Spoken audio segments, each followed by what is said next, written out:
everybody. Welcome back to another episode of Sketch Up with Mog and Mel.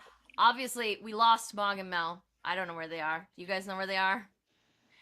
Just kidding. Obviously, I'm here to cover for them while they are off in Fan Expo Calgary, I believe. And they man, that's awesome. Yeah, they're in Kenyatta. You ever heard of that place? No. No. They're in Fan Expo Calgary up in Canada, and they're actually doing a live sketch up there with Don McTeague's there and some other people whose names I forgot. I'm sorry, Mel. He's gonna be so bad when he sees this. But so anyway, everybody, obligatory, always hit that follow button, hit the subscribe and the like, and get the bell notification so you get notified when this show comes on and when all the other shows come on, like Kicking It with Henri, which is on Tuesdays at 7 Pacific time, and the original art show is on Fridays at 4 Pacific time. And don't forget to go to the original or the online shopping experience store for comics and posters from legendary artists and Mog's personal art prints, and producer Kyle, I think, will put that link in the comments. Now, let's talk about our guests. So, obviously, Mr. Fish, you've been here way more than I have, so I think people probably know you by now. Once or twice I've been here.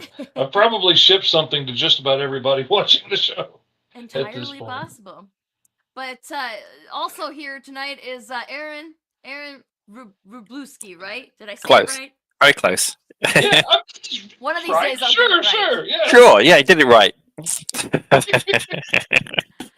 I have a headache tonight, so you can all be nice to me. I'll do our best. Just if anything goes wrong, just blame Fish. Yeah, it's all we could do that, I guess. Fish, what you drawing? I think I'm going to draw Wonder Woman. That's what I'm thinking. Wonder Woman, awesome. Oh, that's going to be good. We tried to get Aaron to draw something, but he doesn't want to. I mean, I could draw a stick man on this card if you really want me to. I don't think anyone's gonna bid. I don't even think they have a pen. There we go. I got a pen. There we go. There you go. I'm gonna do an original. How can you write and not have a pen? Come on. I use my computer. I all the time. I don't have an actual real pencil. Like, I was doing carpentry the other day, and I was looking for a pencil, and I was not about to use this pencil to mark on the wood. So I had to dig around and find something. You know how they make carpenter's pencils flat and wide? Yeah. Do you know what the reason for that is? So they don't roll away. Yeah. I was like, why are they such a dumb shape? That's so weird. And I thought it was because, every time I've seen them, they've been tucked into a breast pocket. And I was like, it's so that it lays flatter and it's more comfortable, right? No, and it's such an obvious thing, is so that it doesn't roll away. Mm-hmm. And they make you can get at the Home Depot or Lowe's or Menards or wherever your regional hardware store is, like, they make sharpeners just for those things, or you can just use a knife, which I don't do myself because I am very clumsy and I don't want to cut my finger off.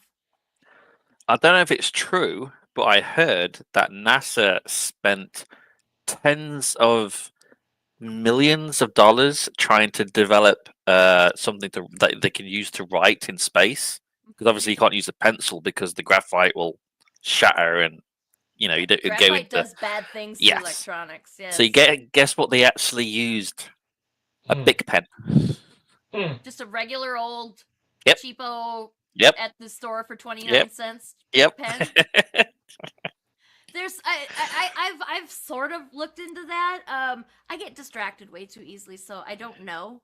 But I didn't finish researching, but I feel like I read yes, everybody correct me if you know better than I do, but the problem is, like, the lack of gravity means that the ink doesn't go down into the ball. But Bic pens have that seal on them, so that's like technically a vacuum inside the little tubes. There you go. There's my drawing. Nice. Oh, right. No, I give up. The opening bid on that's $50. Yeah, $50. See, I've even signed it. Perfect. Man, now who's the fastest man in comics? I'm telling you, man, I just lost my... Man, I don't know. If Les gets here, I'm going to shut up. Because that dude flat puts out some work. Yeah, he does, and with an airbrush apparently. Holy crap! Yeah. And I mean, God. There's a I few actually- comments. Mike says, "Evening all. Hope you're doing well. Hit that thumbs up. Yes, hit the thumbs up. Hit and like and subscribe and do all that stuff because if you guys make sure that you all hit like and subscribe while I'm here, then Mog and Mel will keep inviting me. Maybe that's a good reason to not hit subscribe. Maybe just don't connect me to this at all. It's not my show. It's not my show. Don't punish Mog and Mel if you don't like me.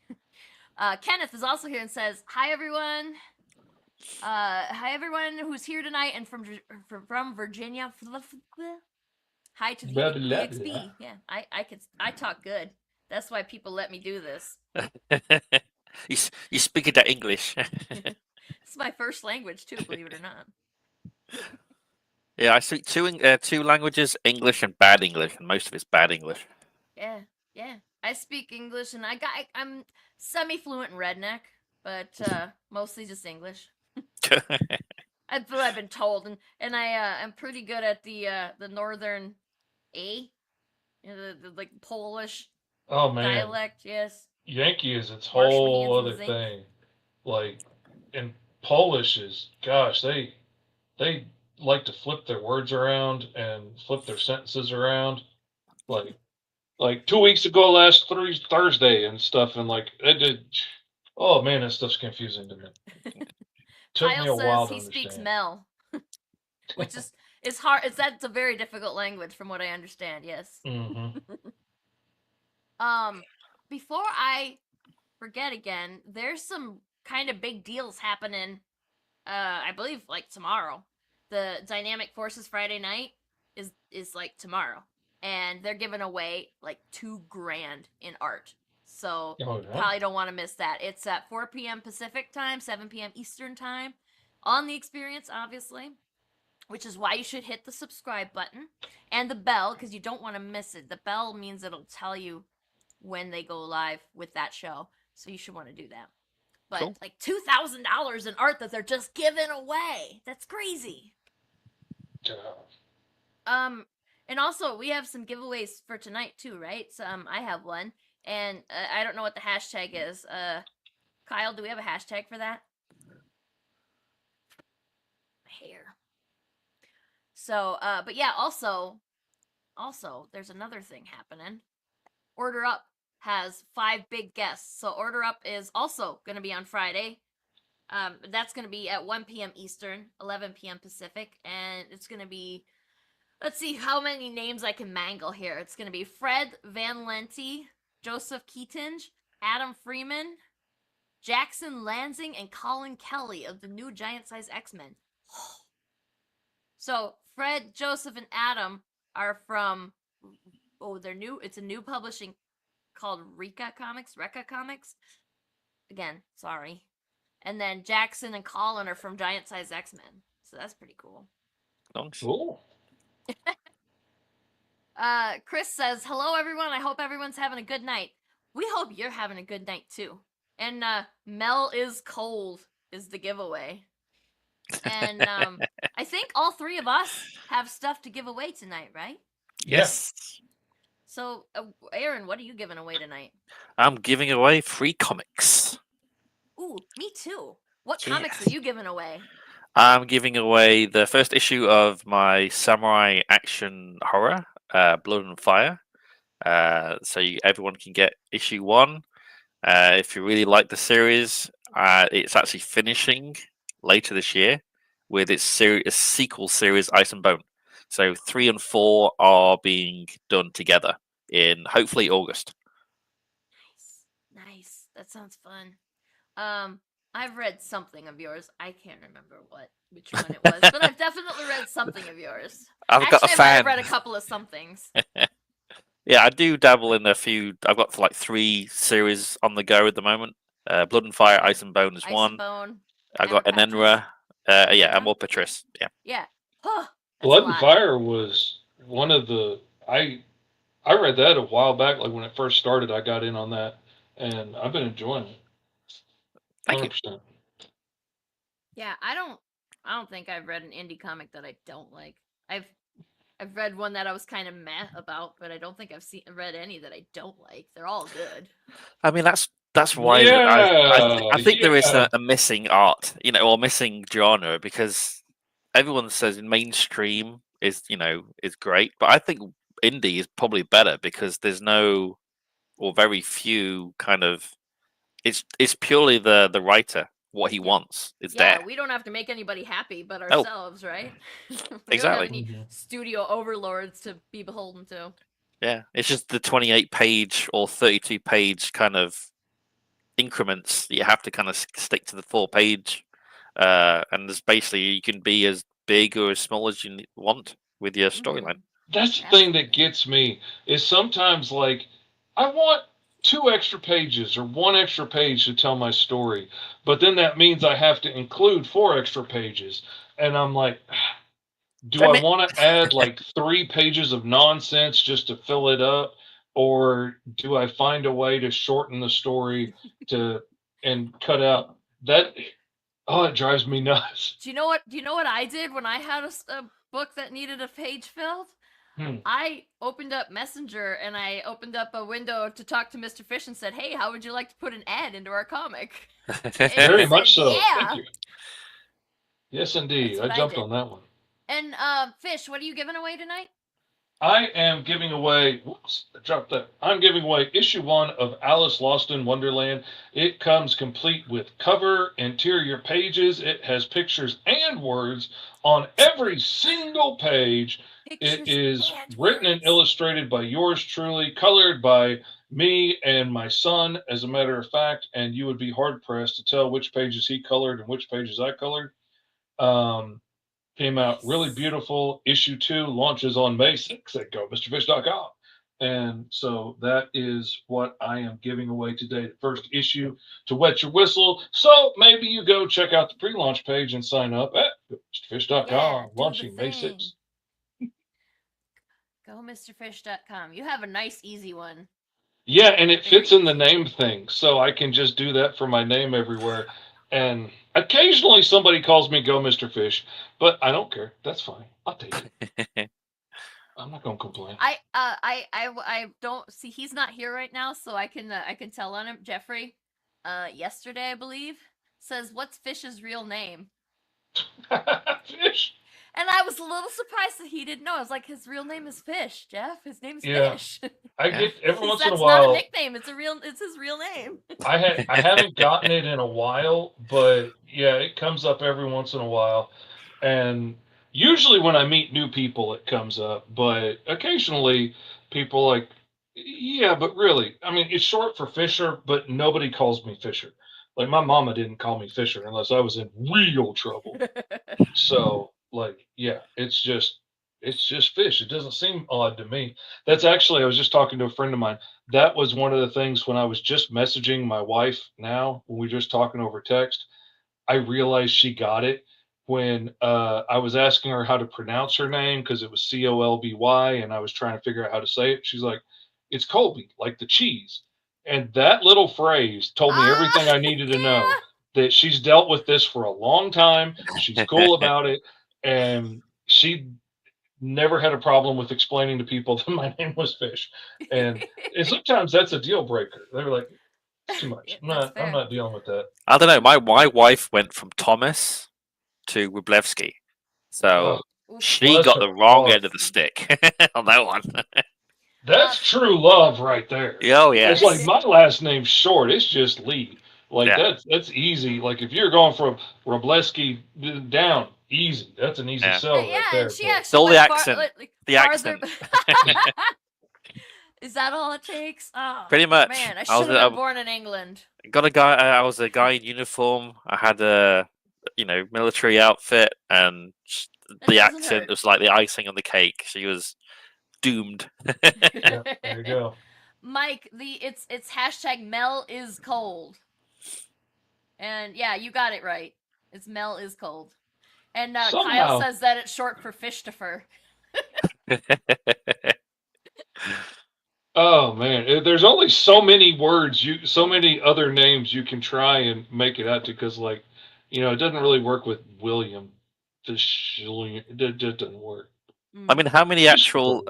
how many fishes have you actually drawn? Have you drawn a lot of Nemos and No, Doras? almost never. What?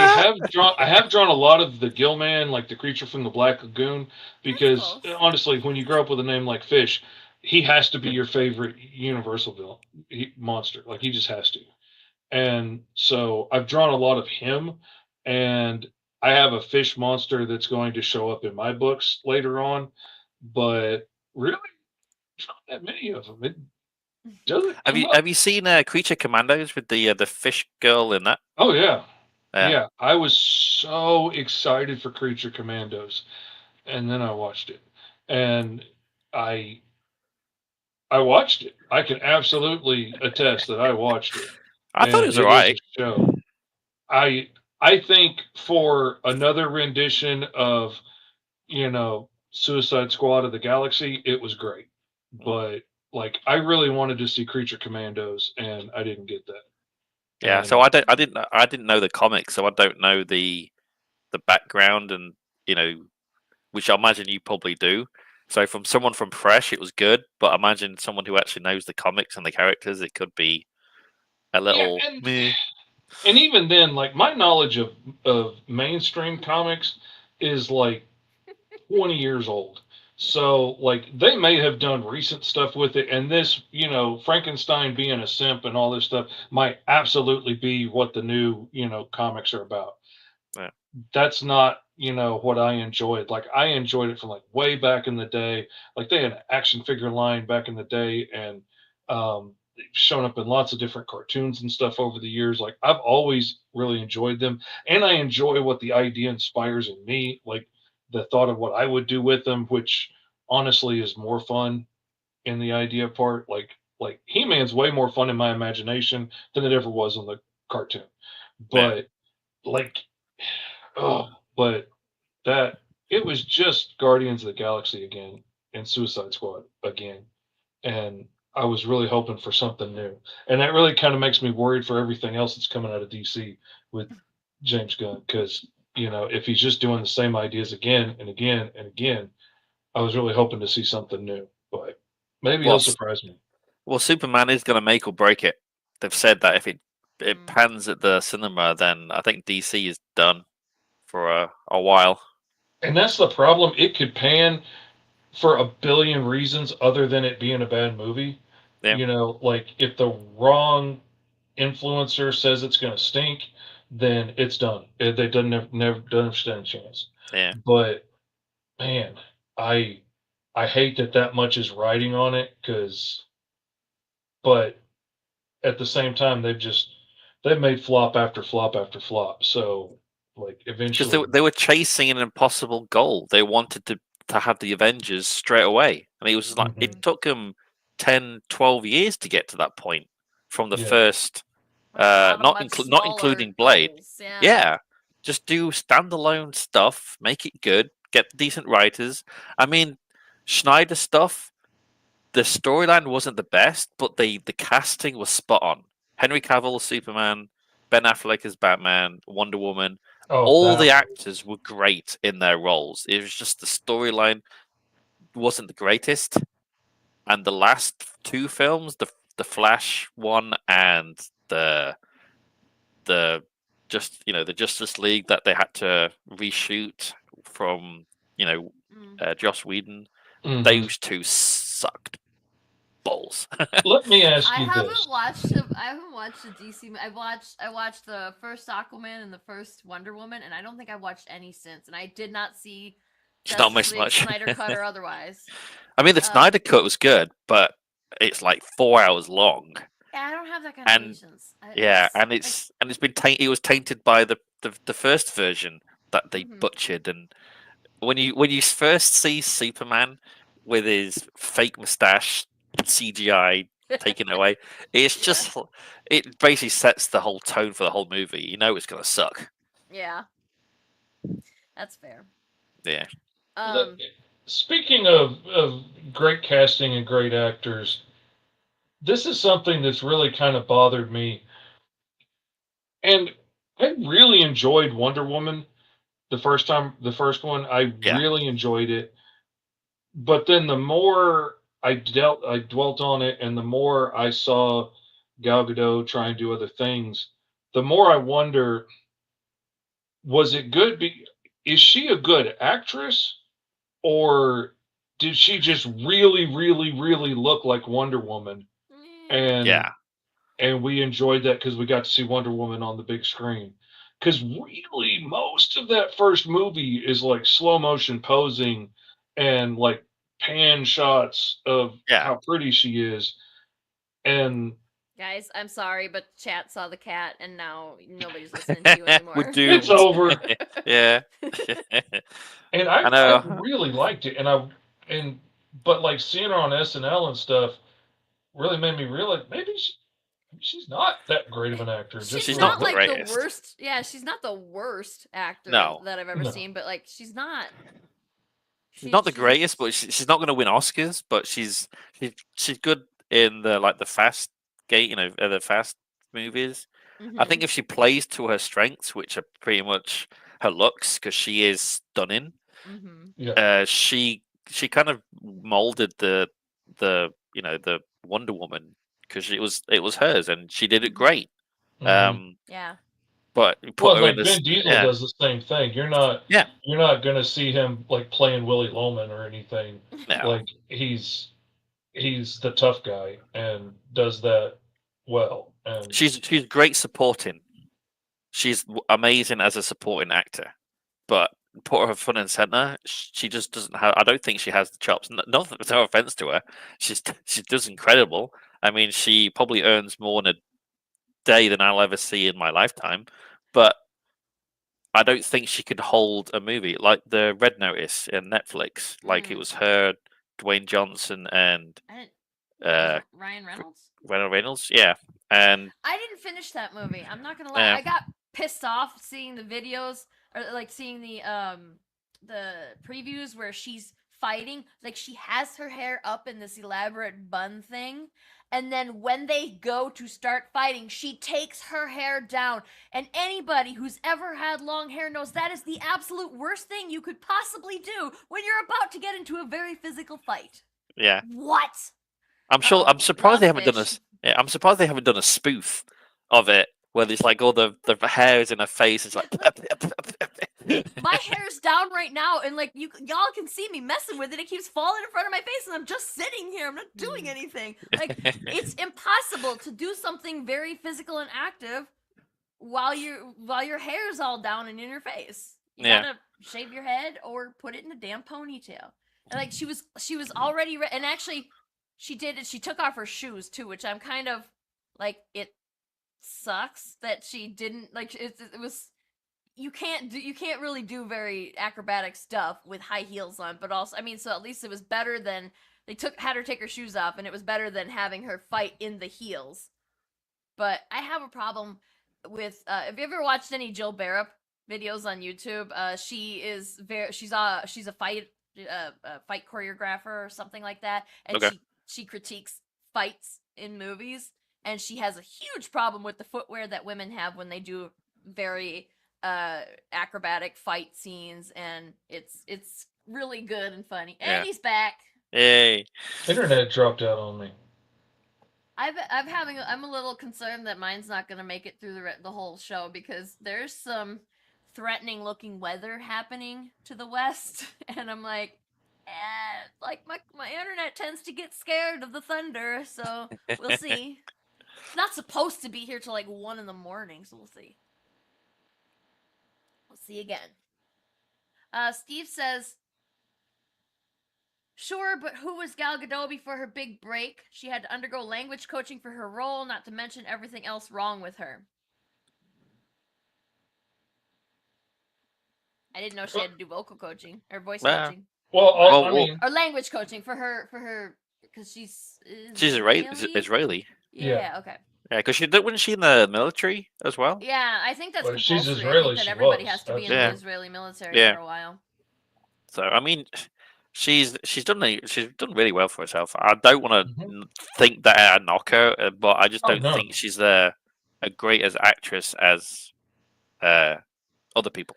Yeah, she's made some comments about political stuff. Well, I'm not going to get any more specific than that, but that have irked certain people.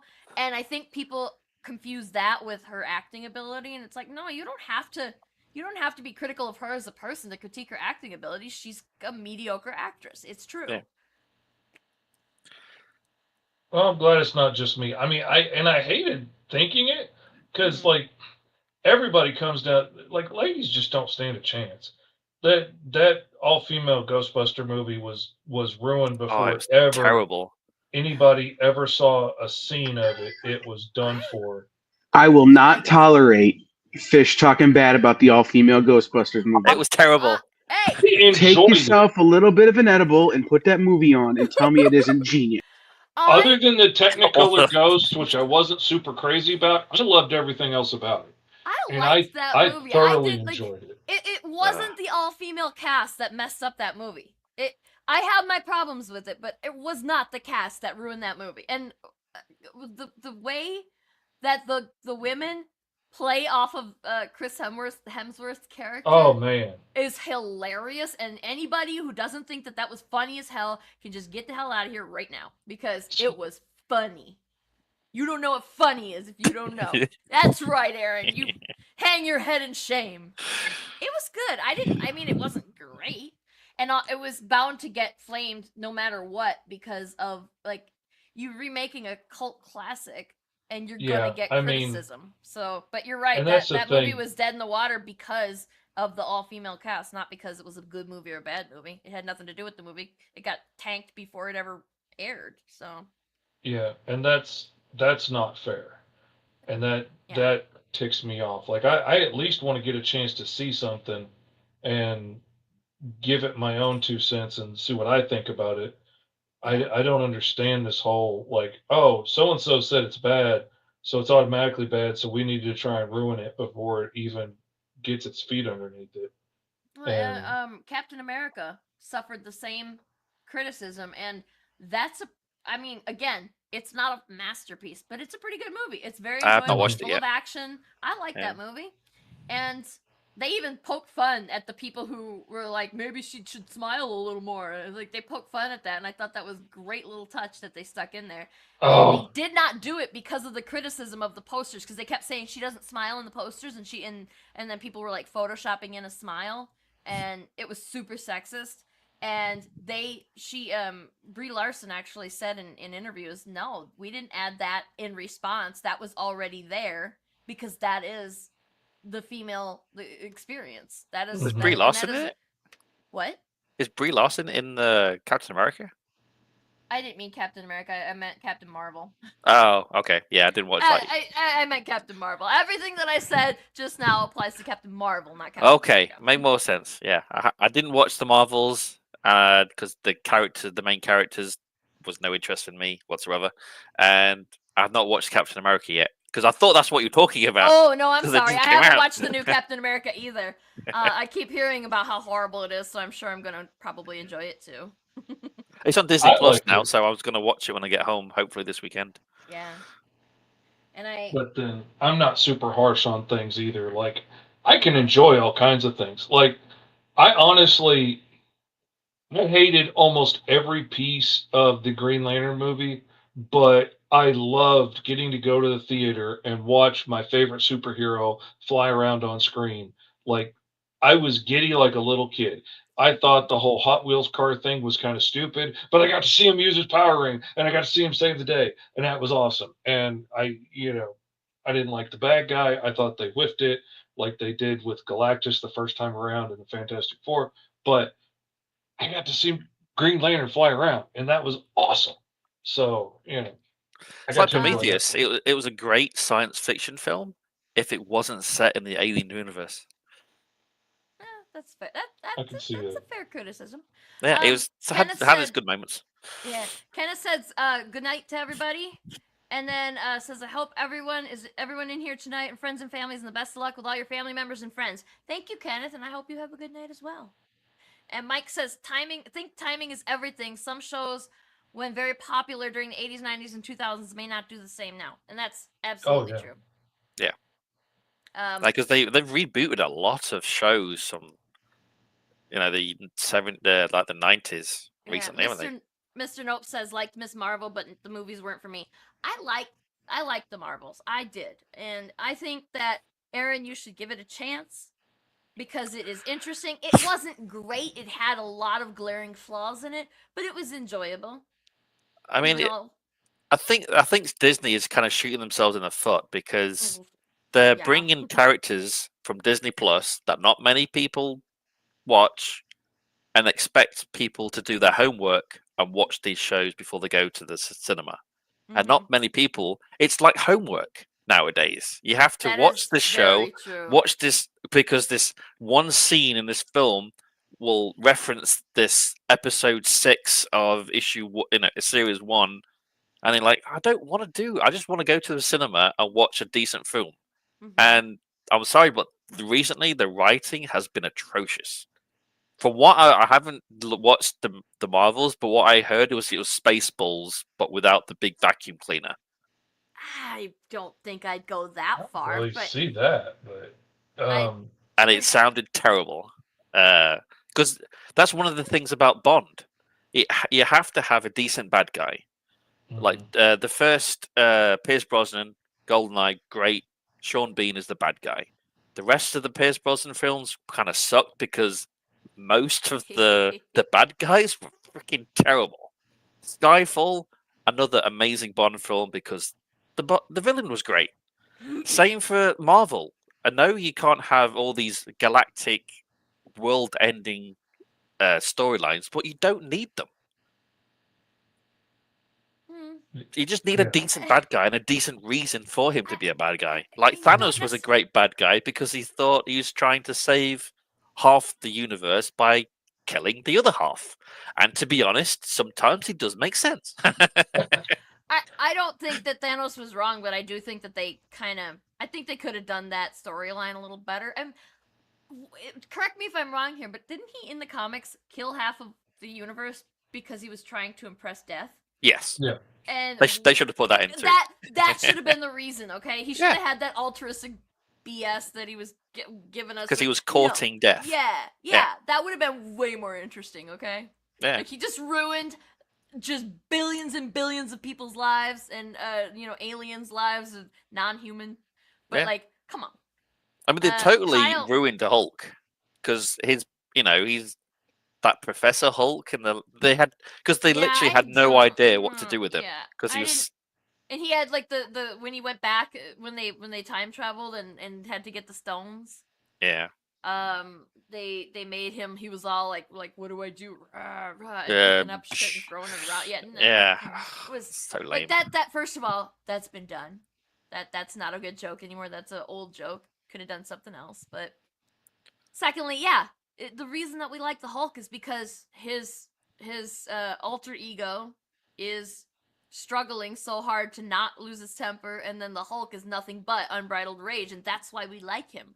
Yeah, I mean, if they just adapted the the storyline where he goes, like the kind of goes to Scar properly. I know they hinted at it in Thor 3, where it was the gladiator and all that, but they never went for like when was it Planet? Oh, I can't remember the title of it, where he becomes Planet Hulk. When he goes insane and takes out most of the Avengers. That would be a kick-ass movie. That sounds fun. Yeah. I gotta read some of these comics. I am so not up on any of the Marvel and DC comics. Hey, you know what, Fish? We didn't ask you what your opening is on this. Oh yeah, $70. $70, and you're obviously, as per usual, kicking butt on that. It's going super fast and looks amazing. Yeah, mine. This one of a kind. Oh, signed. I think $1. $1. Wow. $1. That's a hell of a deal, y'all. Yeah, if anyone buys that, they're insane. Kyle mentioned the Night Court reboot, and I will take your Night Court reboot, and I will raise you the Matlock reboot. if it's really even a reboot, it's kind of a reimagining, I guess. Yeah. I freaking love it though. It's so good. Kathy watched Bates it. is a Seen it yet. national treasure. I love her. Yes. What Anybody else channel is watch it the on? new Matlock? CBS? Oh crap! I'm gonna Google it for you because I don't watch it on. I watch it on. I stream it. See, I'm a Wheel of Time guy. I love the books. I like It's on the CBS. series. Yeah. The new Matlock's on CBS. Okay. Yeah, we Well, that's stream why it. I That's don't why watch it. I don't know. And also, Ghosts I know is on CBS, and I watch a lot of Ghosts. Although I'm getting tired of the season 4's current storyline. But Ghost. there you That's the go. one they ripped off from the UK, isn't it? With Yeah, the it's UK. Yeah. So it originally was UK, and now there's a US and a French and a German and an Australian. Damn. This one is this concept is transcending culture. Like it is perfect in everything. You know, for every culture, you just have to adapt it to your personal culture. Yeah. It's amazing. Whoever wrote it must be making a minting of all these I adaptations. hope so. That's obviously Wouldn't bang. that be nice? Yeah. Yeah, I mean, look at Ricky Gervais when he sold The Office to the Americans. yeah. He There's made a couple, boatload. Yeah, there's a couple different versions of that too, isn't it? Yeah. Not just American. Oh and yeah, British man. now. Korea There's did it. other ones. Everybody did And it. there's Yeah. supposedly kicking around an American Office reboot, which like why? But Desperation. yeah, something. Yeah. Mr. Nope says I've been meaning to check that out. I love Kathy Bates. It's very good. I mean, it's not a highly creative, blow your mind kind of thing, but it is a very good show to watch. I am actually like 4 or 5 episodes behind right now, but I'm gonna catch up one of these days because I was getting mad every time I'd watch one, and then I'd be like, well, now I gotta wait a whole freaking week for the next one. So I just stopped watching them until they were all out because they're all. I think there's 19 of them in season 1, and they have greenlit I'll show season you. 2. So everybody Watch it. protect Kathy Bates because. Yeah, I'm looking forward to watching Andor when I get home. So I Star Wars. got Has it I was started? Yep. I've got a lot of messages on my Facebook feed about how woke it is, so I'm sure it's good. I mean, the first season was awesome, so it's just, I hear that. Like I heard it's very polarizing. People either loved it or they hated it. Yeah, I prefer it because when they do things, the Empire is actually dangerous. Where when they fire back, they actually hit shit. Not in the current one where you could stand in front of them and they're still like firing past you. It's ridiculous. It's that running meme that I know, like A New Hope, they were missing on purpose so they could escape, so they could track them back to the rebels. Mm-hmm. But since then, they still can't shoot for shit. I have a theory about that, fair, and it's I just can't my shoot for shit own either. personal fan theory. But like in war, like they noticed, especially like when they switched over to machine guns, that a whole lot of people were just aiming away and trying not to hit anything because most people don't have the desire to kill other people, even if we're on the opposite political side of something. Most of us don't really want to pick up a gun and shoot somebody, or at least we did till generations of desensitization. But anyway, I don't want to kill anybody. I mean, there's a few people I would like to walk up to and like slap a them. couple people might like to hurt, but not kill. I'd like to just smack some people around and be like, "What the hell's the matter with you?" But other than that, I don't want to kill anybody. Yeah, but I normal really people. I think it's a Calling me combination normal? Oh, that's so sweet. of people not wanting to hurt people and getting conscripted into service like the newer stormtroopers are, and not being clones. I think like most of them probably really don't want to be there and are like, it's like surely the 100 other people shooting are going to hit them. I don't have to do it. Yeah. And I think that's why they're such lousy aims. It's just my personal headcanon, but it makes me happy, so I go. That is, I mean, because I'm positive that happened quite a lot, particularly in the more distant wars, like Like, well, World War I and World War II, absolutely. I mean, there was very few people who actually wanted to go to war compared to the people that did go, and I bet that was a pretty common thing happening. I don't have any proof to back that up, but I bet, because nobody I mean, I didn't. Well, I didn't my- read All Quiet on the Western Front, but I watched it, the one Yeah. that had John Boy in it, and that was bad. I mean, it was good, but like it made me feel bad. Well, I have a kind of a personal, because my grandpa was captured by the Germans, Sure. Okay. and so he escaped with his best friend. Basically, traveled across France with the French resistance, worked with them. I think he blew up a few bridges. His stories are legendary in our family, and he volunteered to join the Polish army when he came to the UK. He lied about his age. We didn't know how old he is. We even to the day he died, we had no idea, because he lied about his age to get into the forces, Mhm. and then he was a POW, a MT driver for the Polish army, and until the end of the war, and then he kind of settled into the UK and met my nan and my gran, and I'm here. So I think there are people who did join. Oh, I 'Cause believe they- that. they Absolutely, there wanted were people to. who joined, but I feel like there were a lot of people who didn't. Maybe that joined and didn't want to kill anybody too. Like I'm sure that your granddad and everyone else, nobody wanted to. I mean, very few. I mean, there are people who enjoy that kind of thing out there.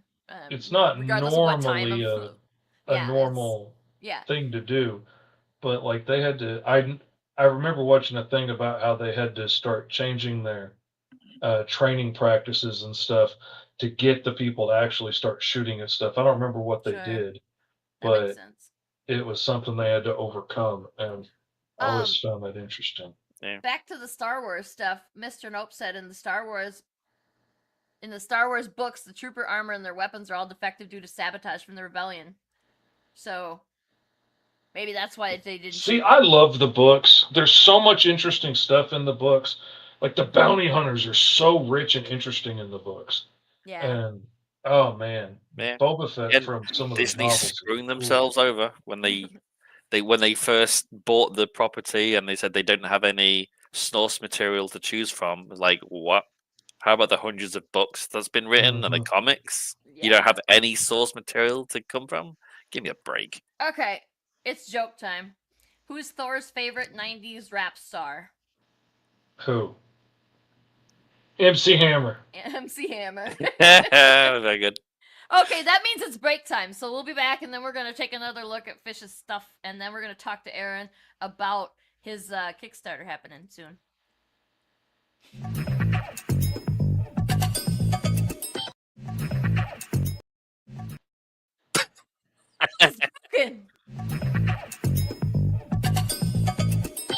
Live from New York. What? Oh, sorry. Live from Cleveland? It's Friday night? It's Friday Night Live! With Nancy McCann. And Ricky. And sometimes Carlos. And featuring boxes and boxes of rare comics. Unique collectibles. Lots of smiles and conversations with new friends. Friday Night Live with Comics Unlimited. Friday night from 9 to 11 on The Experience. Sure, comic books are beautiful, but underneath, there's something more authentic and exciting. The original art. See the pencils, the lines, the shading, as if you were there in the studio watching the artist work. Getting a peek at comics' backstage is easy with the original art experience. All right, Friday night, guys. Thank you for being here. To be doing anything, the fact that you're here means the world to me. Nick's pieces are always value priced with your budget in mind, for the beginning collector to the veteran. And this is gorgeous. You got Aquaman and Mira. Join the original art experience with Nick and our friendly crew of regulars, even if it's just to enjoy the art. Fridays at 7. It's all part of the experience.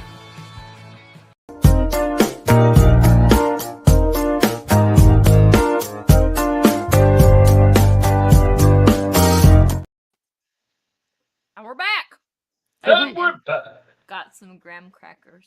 Okay, so don't forget to hit that follow button, the like and subscribe, all those buttons, whatever you're watching. And you can watch amazing shows just like this one, including Kicking It with Henri on Tuesdays and the original art show. I don't know how to say Nick's last name, and I'm just not gonna, because I think I butchered enough names tonight. But it's on at Fridays. And don't forget to go check out the online shopping experience for SketchUp for comics, posters from legendary artists and Mog's personal art. There's a link for it somewhere. Kyle, do you have the link? There's a link somewhere. We'll get it. It's a store, and it's really fun. And don't forget about the huge Dynamic Forces Friday night art giveaway. $2,000 in art given away. That's happening at 4 p.m. Pacific. That's 7 p.m. Eastern. And the massive FOC show. What does FOC mean? I know this. I am so, like, sometimes I wonder why anybody has me guest host, because I forget stuff right when I need to know that. Here, do you want me to help you?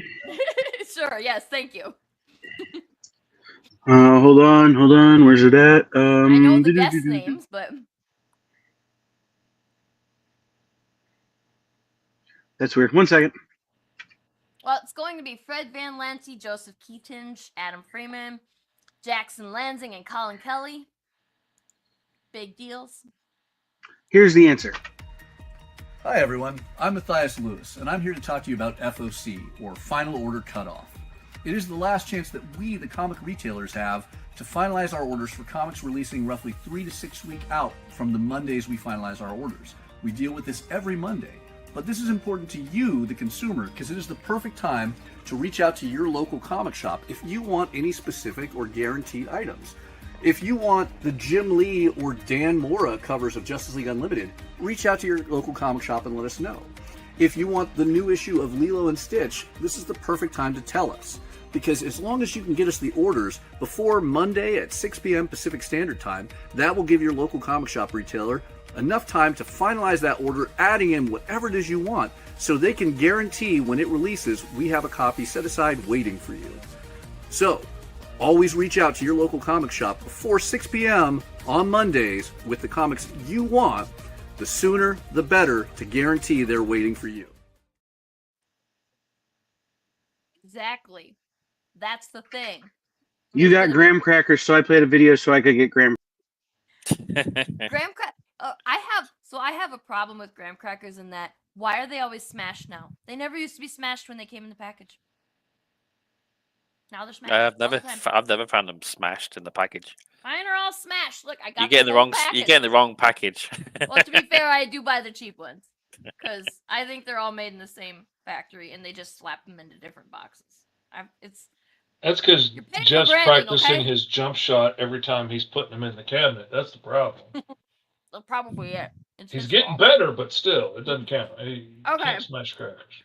Before we get sidetracked by more graham crackers, Fish, how's it going?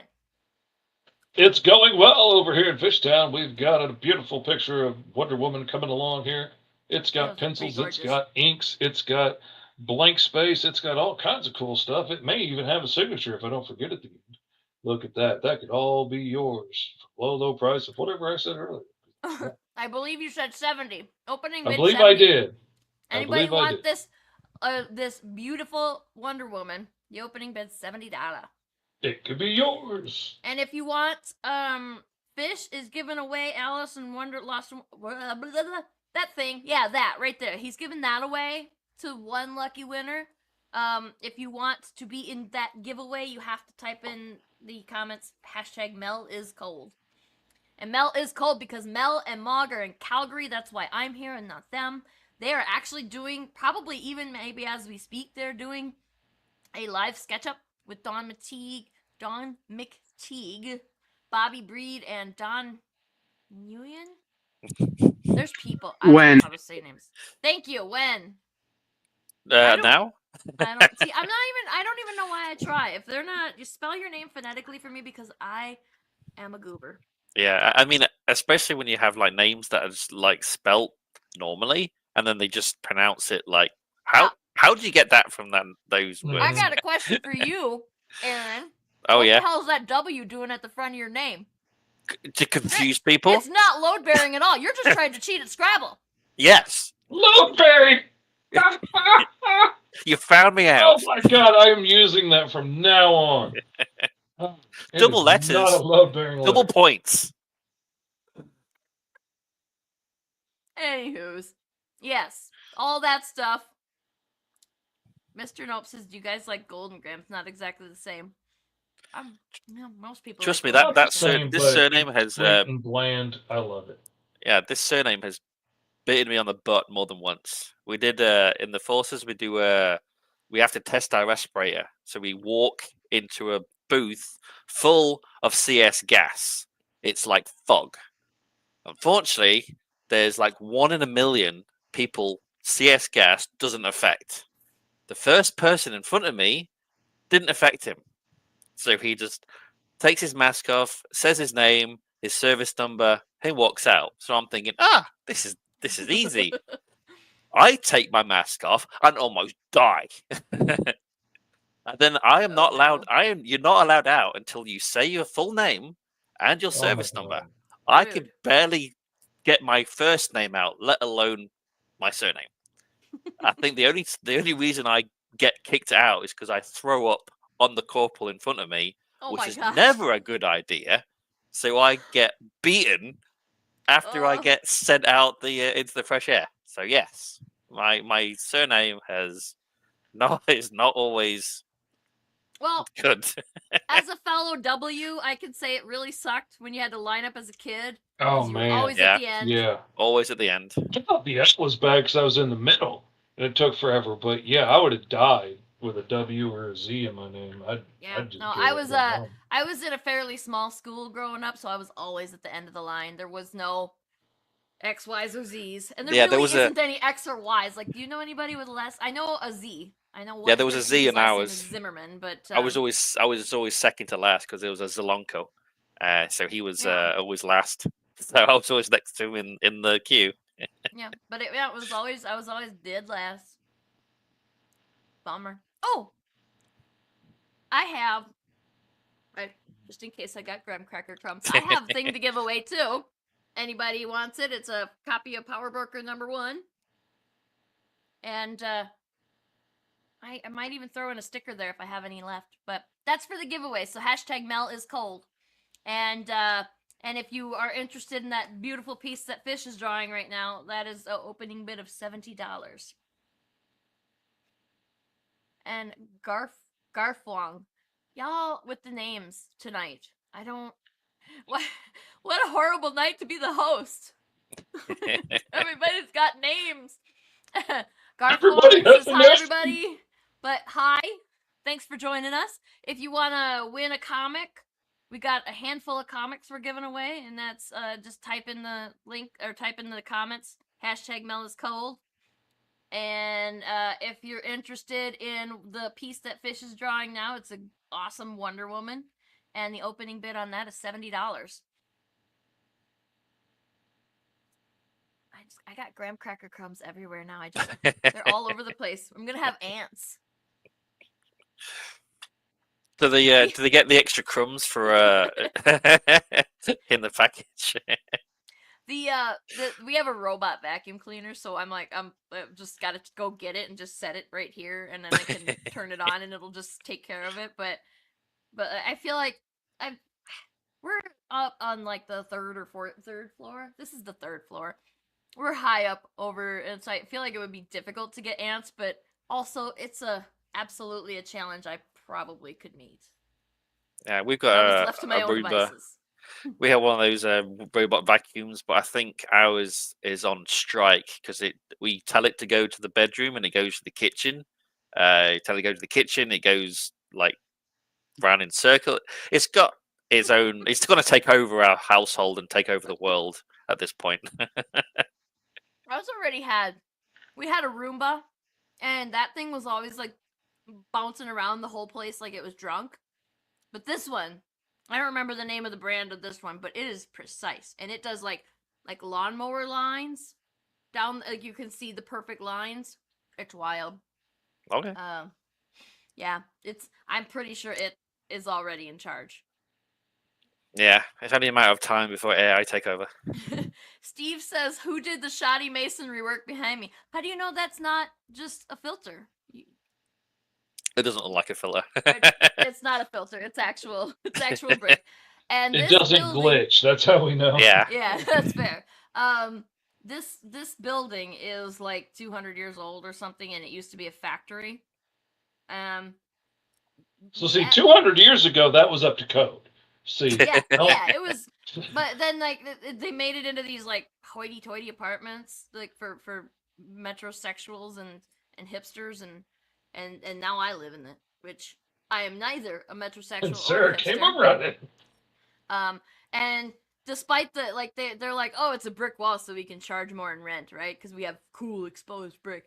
And It's you a know what? feature You know wall. you know what the exposed brick does? It sucks all the moisture out of the air, so that you always have bloody noses and all your plants die.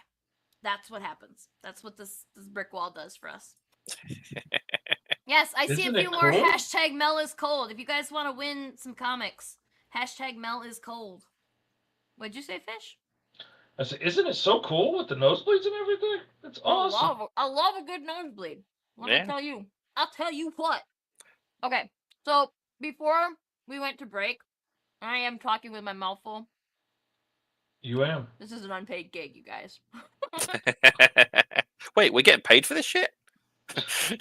She's being paid in graham crackers. I'm being paid in all your adulation.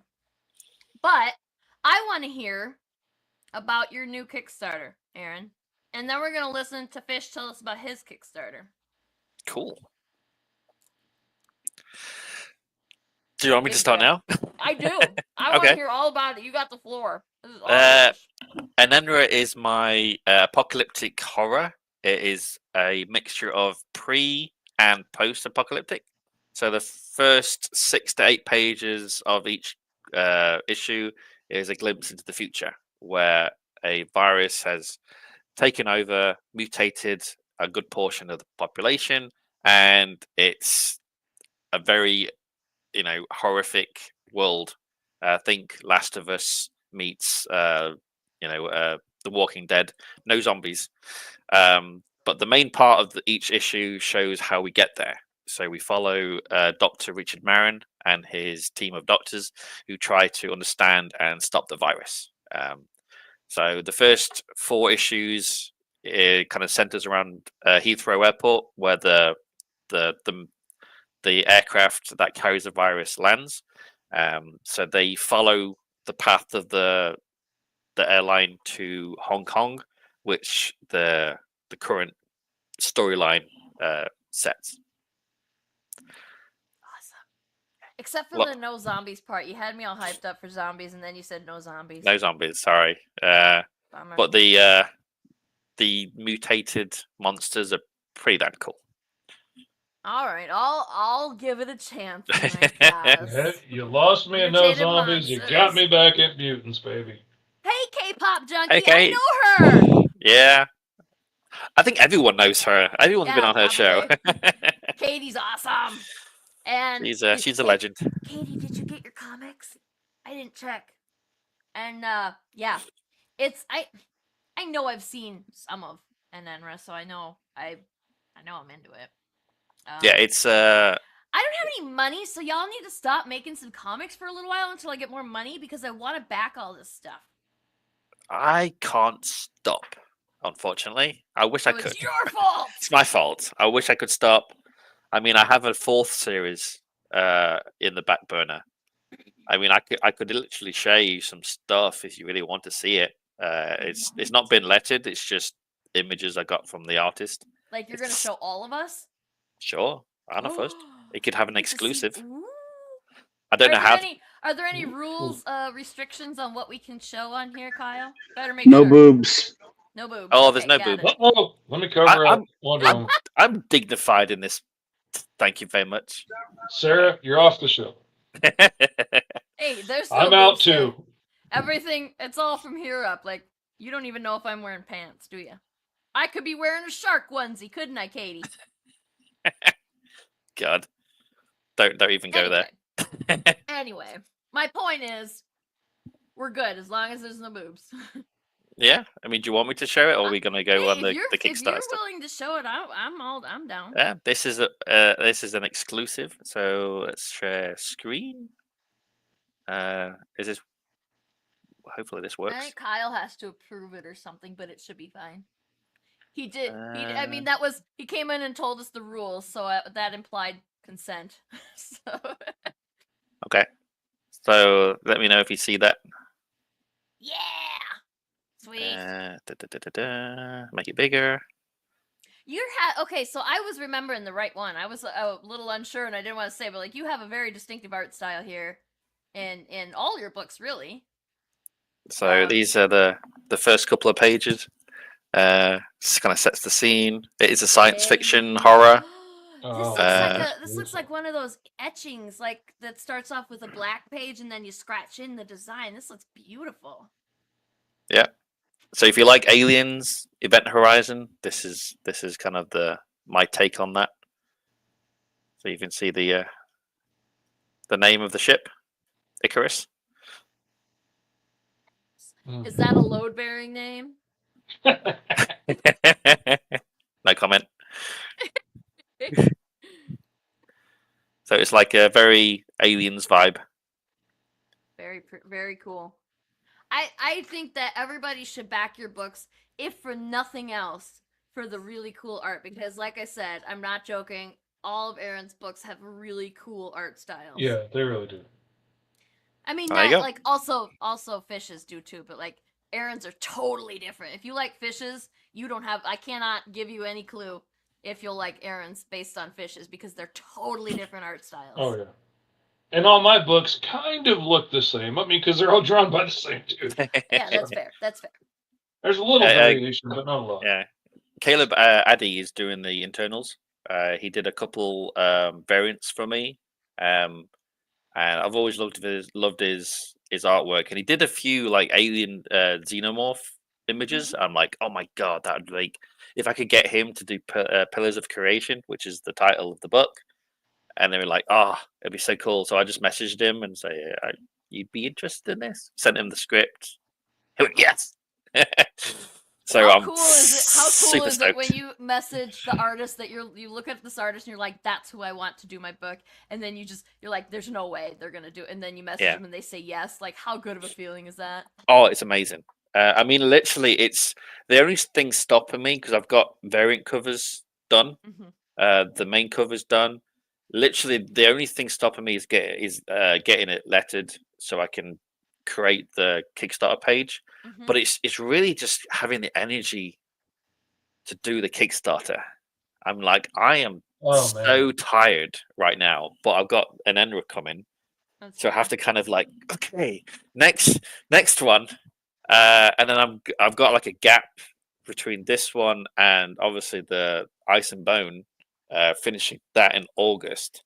I'm like, I just need some time off. So that's the thing they don't tell you when you start into this thing. Like, I crash after every single one. You should give yourself some time off. Yeah. You make your own schedule on this, man. You gotta give yourself some time off. But Caleb is waiting for me to get this funded so I can pay him to get it done. And I don't want to mess. It is gonna be launched.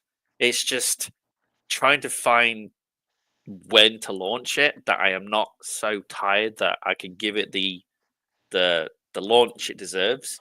Yeah. So we all yeah, can relate to that, right? We've all had at least one stressful Kickstarter. Yeah, I mean, I've had a few. I mean, an Enra, the last campaign, it funded in the last minute. Oh my gosh! The last 30 seconds, it went over the funding. It has been tough. Like, it has. And like seeing even the people books that you expect to be slam dunks lately have not been. That are just like, oh yeah, that's a guarantee. There's no question. Mm-hmm. That this big creator that's been bringing in, multiple tens of thousands of dollars. Yeah, they're. Yeah, it's been tough. Yeah. All of a sudden, they're struggling. K-pop says Aaron needs a vacation. Agreed. Please. Don't we just, all? If an Enra could just fund in the first week then the rest of the time I won't stress as much. I still stress because I used to have hair, but I won't stress as much. Fair. K-pop says April has been nuts for launching campaigns, and that is also true. There's been a ton of them in April. Yeah. I mean, I wanted to launch because the same artist who does Ice and Bone is doing an Enra. So I kind of wanted it to make sure his schedule kind of worked with that. And he literally just sent me all the pages for Ice and Bone #2 last week. So I've just sent it to get lettered. So that will be fulfilled shortly. Can't wait. It looks freaking awesome. So now he's open, ready for the next one. So I do an Enra. Doing your letters. For Ice and Bone, I'm getting SK. Okay. Sounds good. Yes, he's pretty awesome. He's just he actually sent me a couple of messages with images of the first couple of pages. So I'm like, yeah, Nice. they're cool. Oh, And I kind of trust him because I the one thing I don't do very well is the effects. mhm. The sound effects in the background. So I kind of say, if you think that it needs extra add-ons, just put it in there. Because I think he has more of a feel to that. I don't write that very well. That's fair. It's just that's my kryptonite. It's an easy one to think about, but not write down. I've noticed. Yeah. I've only written a couple of things so far, but it's an easy one because I forget that you need to write that down for a comic script. Yeah. So it's like, yes, I guess for me, because I was planning, I plan on I've already lettered one of the books myself, and I planned on lettering the other one when it gets to that point. And I was like, well, I'll remember. No, I won't. Yeah. I absolutely won't. So I absolutely did not remember, and I had to go in and shove them in at the end there, and I was like, yeah, that was duh. You gotta write. So, but then, yeah, if you write in the sound effects, which is the thing that I forget to do, then you don't have to worry about forgetting to put them in there. And Yeah. I mean, to be fair, some things just don't have a lot of need for sound effects, but Some things sometimes don't. they do. Yeah, sometimes they do. That got me to thinking of something. As writers, do silent panels bother you? I mean, occasionally you need one for the story and stuff.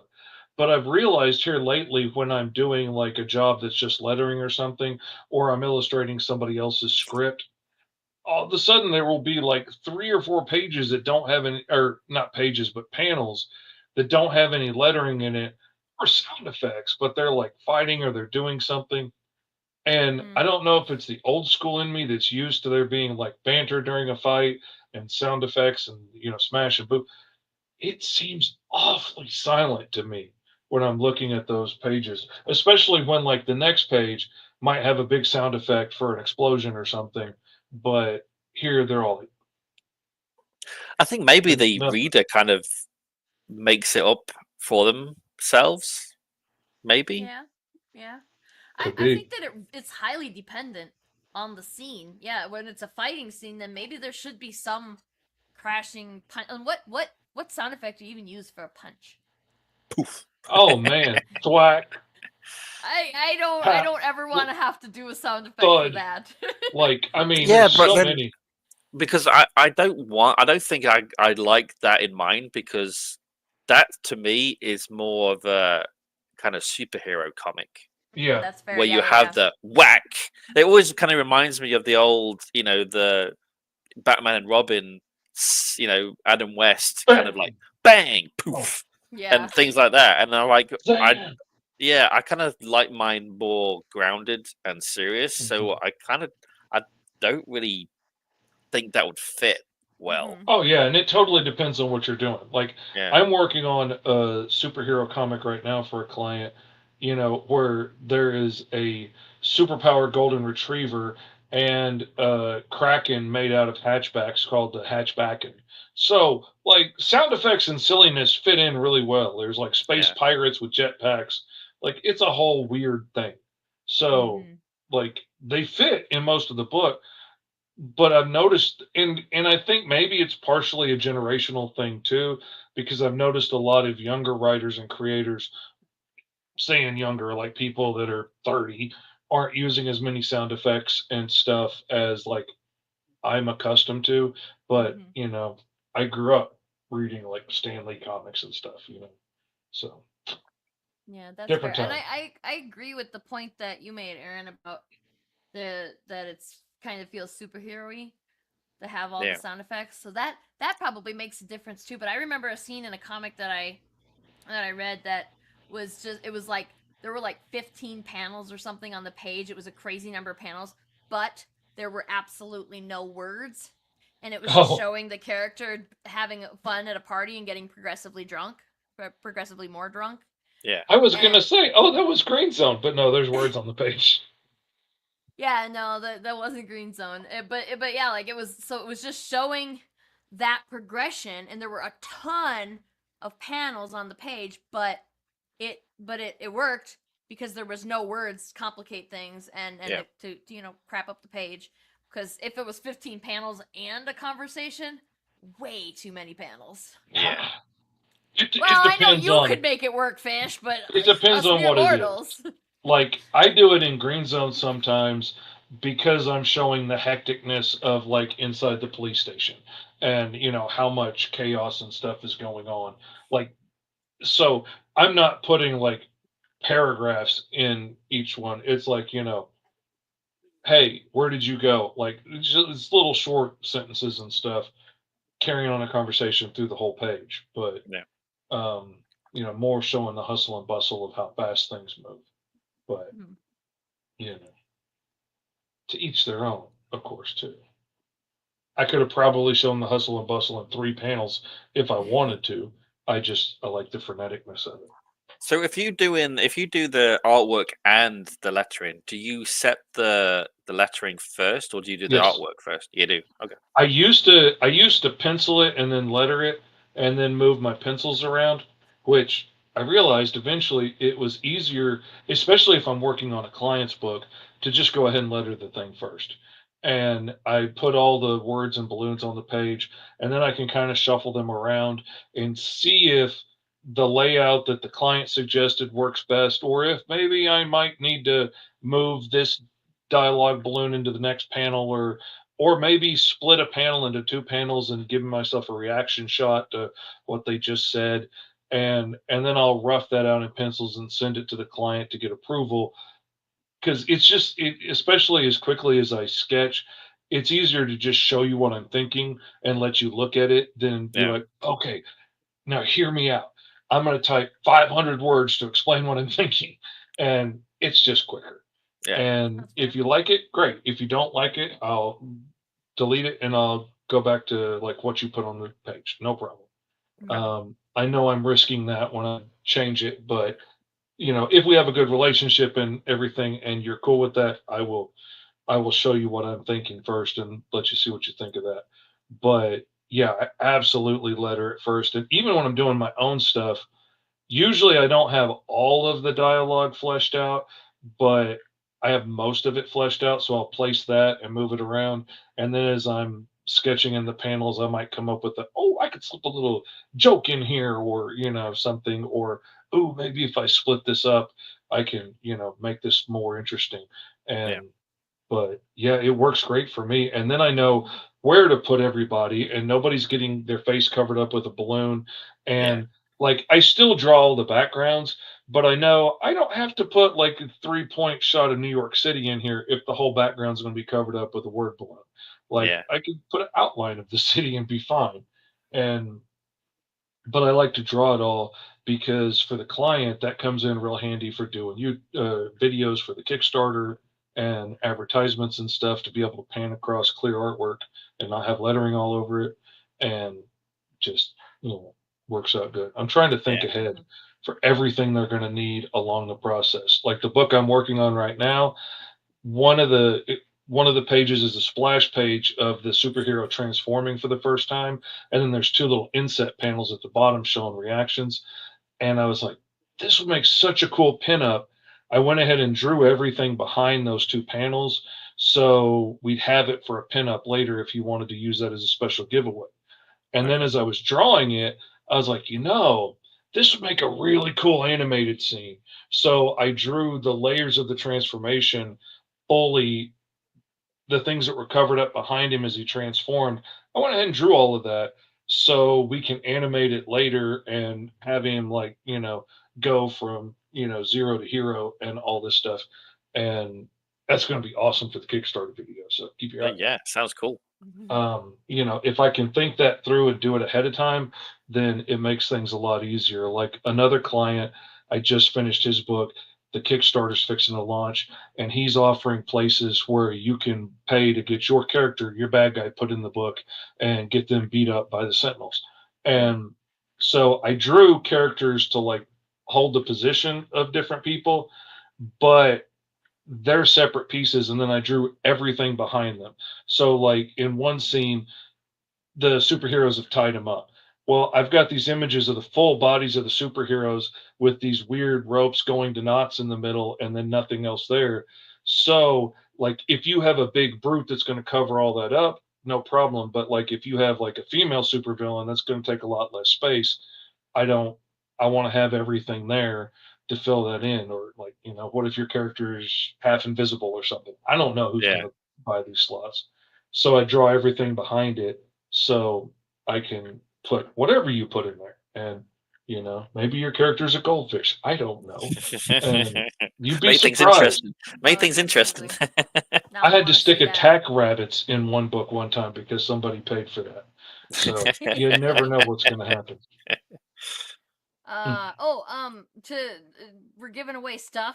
I think all three of us have a comic to give away. And if you haven't already yet, in the chat, hashtag Mel is cold.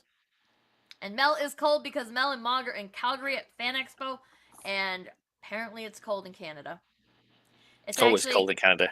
I think I'm maybe the farthest north of the three of us, and it is not cold here at all. It is quite nice right now, and big old thunder boomers rolling in here. And I don't know if do you guys watch any meteorologist YouTubers or anything? Because there's apparently a massive storm system coming through the Midwest.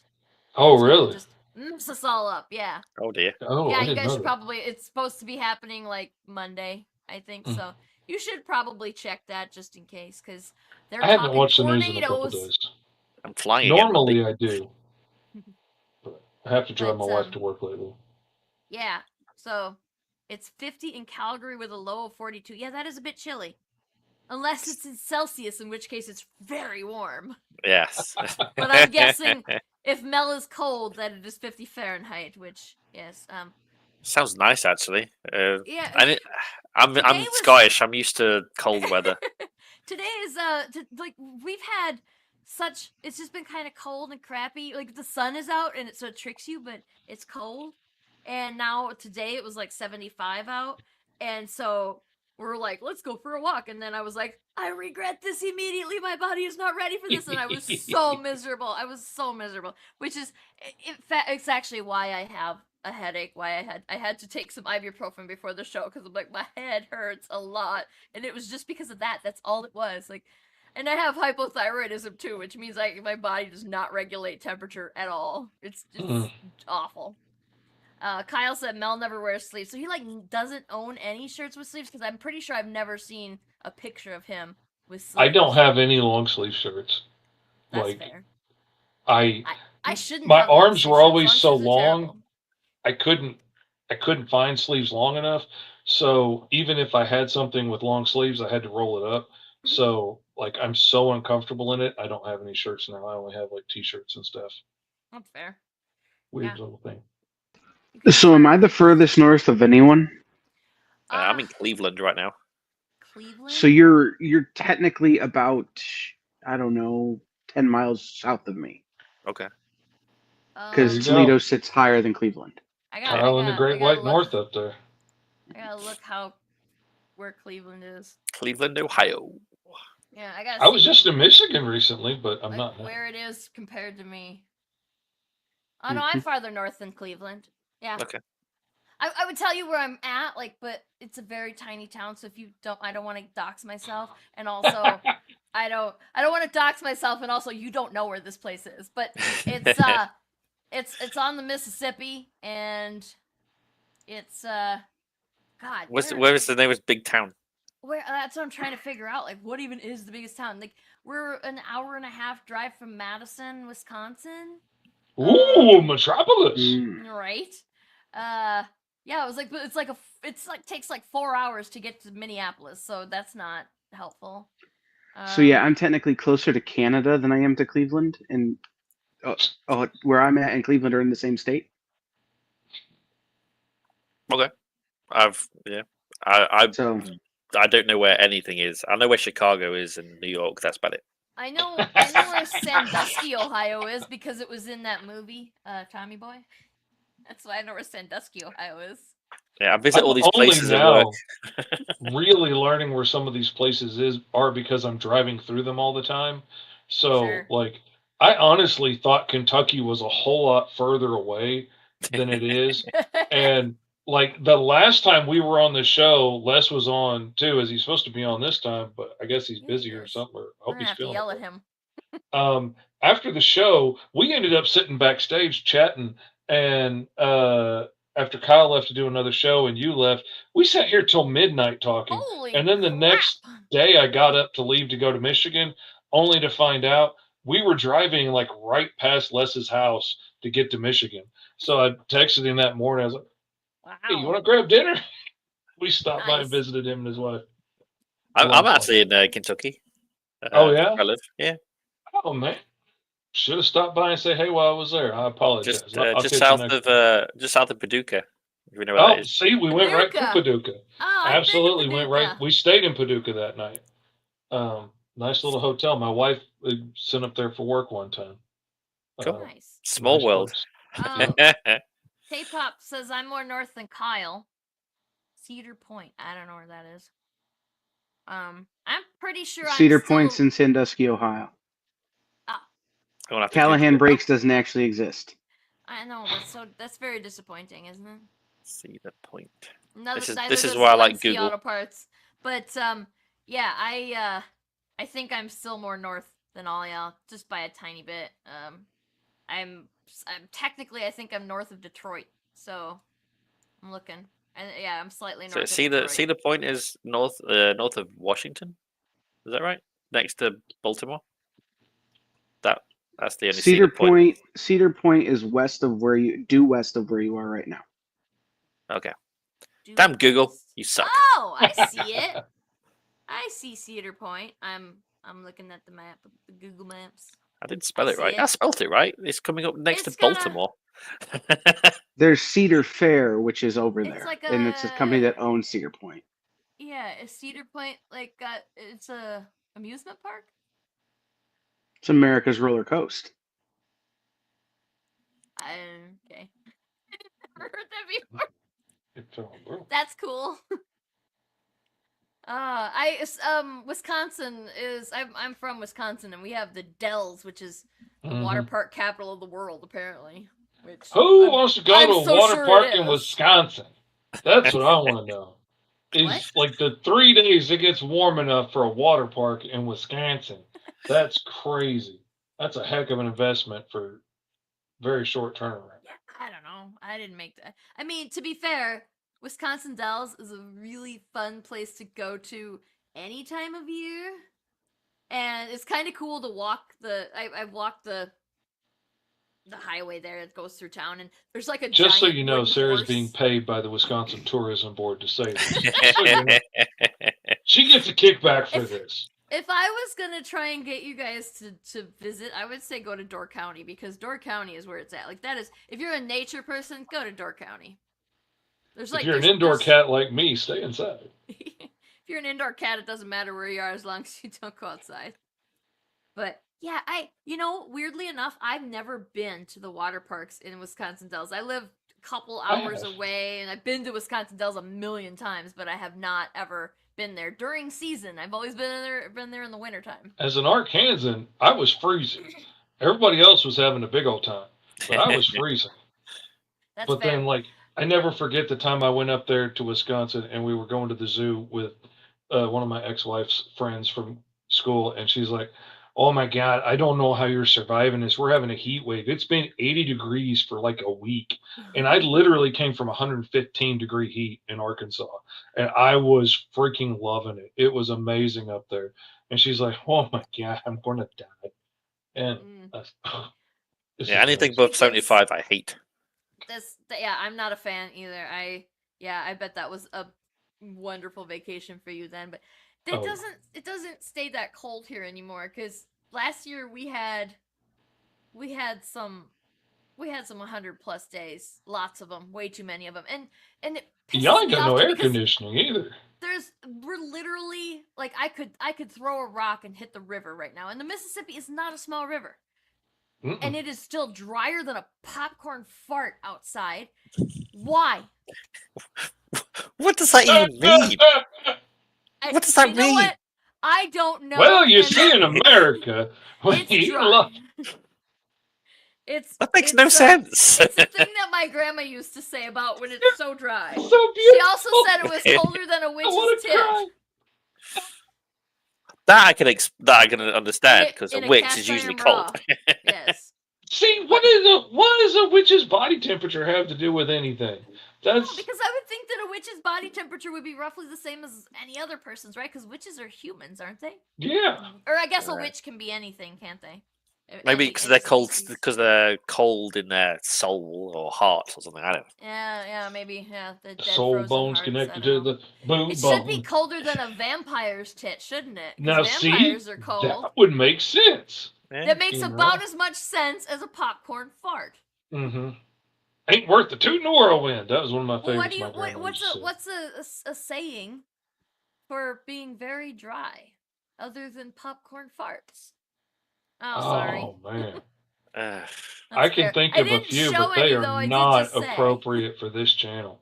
I mean, I know that being we're rough. talking about Americanisms. I want to hear what's a good. I mean, I know as a rough as a badger's butt, but I don't know any being cold.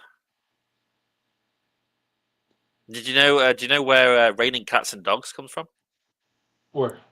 Is it from something having to do with a trebuchet? In the in the olden days, you had thatched roofs, so the dogs and cats would hide in the thatched roofs because it's warm. And then when it's pissed down hard enough, they would fall through the roof. Hence, raining cats and dogs. That's interesting. Explain to the Northerners. We bless your heart here. Oh bless my your goodness! Heart. Oh, bless your heart. It's such a polite Southern thing, like a gentry. It's just a slap in the face, but without the slap. Yeah. It's like per my last email. Yeah. There's a lot of things you can't say anymore, and a lot of names you can't call anybody anymore. But you can say, "Bless her heart." It basically says the same thing. Like, oh, that boy ain't right. It's a very nice, polite, kind way of saying that. Oh, Sarah, while I have you here for 2 hours talking, I wanted to show you. You turned me on to the acrylic miniature, acrylic standees. Check out what I just got in. These are big ones, but I got miniatures made of Alice. Has the backpack, has the little sword, has the gun, and the holster, and the skirt, and the jacket, and the whole 9 yards. And I got Big 10 here. I got big ones made so that they can show up on camera, because the little ones are so tiny. But instead of 6 shooters and his gloves and his armor and his little hat and his sniper rifle for a guy that has no eyes and glasses for some reason. That looks wicked, man. Oh yeah, they came out really cool, and I'm gonna be offering them on the campaign. You can get the little D&D size miniatures shipped out with your books, or on the digital tier, I'm gonna do like a bigger digital bundle so that you can get the STL files if you want to print them yourself at home, or take them to your local library or wherever you have a 3D printer that you can use, and so you could get it cheaper. Are you gonna paint them for your campaign, or are you just gonna leave them like that? I am hoping to, but the campaign's coming up on May 6th, and I still have a lot of work to do. Like, I have a lot of client books to do, and I still have to, like, finish Alice 2. So I'm hoping to get them painted, but we will see. And there's going to be a third acrylic standee. I don't know if I have Big 10 here where I can find him. Oh, there he is. He's behind their computer. We did Alice and Big 10 on the first one, and I don't have the standee yet, but the standee is going to be. We can go through here. It's going to be Rabbit holding young Alice when he first finds her and brings her to Wonderland, and cool. so it'll be them, and so you'll have even more of the characters. And if we hit a stretch goal, then we are going to do the Queen of Hearts. So that's going to be really cool. Mike says, "What about doing a chess game with those?" I mean, oh man, that would be so cool. It'd be honestly, as hell, but it'd be worth it. I was thinking about it with the miniatures. Like, I was like, I already have one for the Mighty Caw made too that I'm going to do with that, and I'm getting the Green Zone characters sculpted right now for the Green Zone trade that's going to come out at the end of the year. And I'm getting Virgil and Danny and Brooks and cool. Bellamy made. And I was thinking, oh man, by the end of this, I'm gonna have enough figures to like make a game or a chessboard or something, and that would be really neat. Like, I was thinking of maybe releasing a board game in a year or two, like with all of my different characters on there. Yeah, like a Mr. Fish chess set or something. That'd be so cool. That would be really neat. And well, really now fun. I want to do 3D figs. Damn it! Yeah, Fish. I've got a samurai for Ice and Bone. It's pretty cool. But I've only ever gotten acrylics. Yeah, we've only ever done acrylics. But I'm telling you, one of the neat things about getting to go visit Les at his shop, he showed me around his shop, which is really freaking cool. And he's got a whole resin 3D farm going in the back. He's got 4 or 5 machines back there running all the time, and he did 3D sculpting for a long time. And now, even one-handed after the stroke, he's still sculpting amazing things and getting really nice high quality resin prints printed up. And oh man, he's just got stacks and stacks and stacks of stuff for his new campaign for brides. It's just gorgeous sculptures. I'm super I'll have jealous. to get his details off here to do. I've got some ideas for an Enra. Yeah, so I'm like, well, Fish, you have to tell me where you got all that stuff now. So. Yep. Oh, I'll give you all the deets. I'll hook you up with the guy that did these prints, because just between you, me, and the handful of loyal SketchUp followers, like the price on the little ones, like the little D&D sized ones, it's really good, especially if you order like 10 or 20. It's a really good price. And so I'm gonna order as many as I can afford to order after the Kickstarter, so I have them for the next campaign and have them to take to cons and stuff, and see how it goes, because it's affordable enough now that everybody has 3D printers and work on Etsy and stuff. Mm-hmm. It's a good deal. It's a real good deal. Yeah. K-Pop said that she grabbed a few figs on campaigns, and they're neat. They're very detailed. Very cool. I want. Yeah. I'm really wanting to expand the digital content that I offer as much as possible, and I'm looking at. I want to do at least a read-along version, audio version to go along with the books, because I've been thinking about it, and I know I have a lot of loyal fans that are dyslexic, and I've talked to some people all the time. They're like, "Oh yeah, man, I've looked at all your books. I haven't read them, but I've looked at them all, and they're amazing. I've looked at them like 4 times." And I'm like, why not just offer an audio version to go along with it, so they can follow along and listen to the story? And I'd like to do a whole audio drama version, but then I got to find people to help me with all the voices. And I can't do a good Alice voice, and my Southern drawl doesn't work for every character. So if you need a British villain, who does some voice acting. a British villain right here.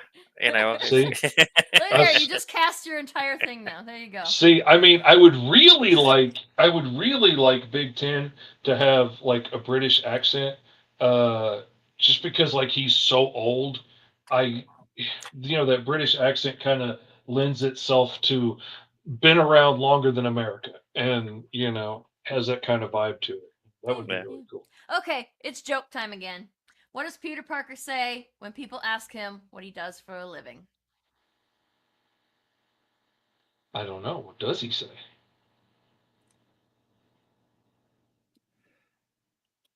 Everybody who's in the comments already knows. Uh-oh. Uh-oh. What does he shoot from his wrists? Webs. He's a web designer. There you go. He's a web designer. All right, we're gonna take a quick break, and when we come back, we're gonna check out Fish's finished piece there, and then we're gonna talk a little bit to Fish about Alice. So come back. FOC, a comic industry term for the final day a new comic can be ordered by a local comic shop. So, what does that mean to you? Well, it's your last chance to order a new comic book from your local comic shop. Order up! The FOC show will go over every book that's about to be cut off every Friday afternoon. I'm going to highlight some of the stuff that I think is really worth paying attention to, so that you can put in an order at your LCS for as many copies or as many variant covers as you want. Sometimes the store needs to know to up their orders. Never miss out on a popular comic again. Order up, part of the experience.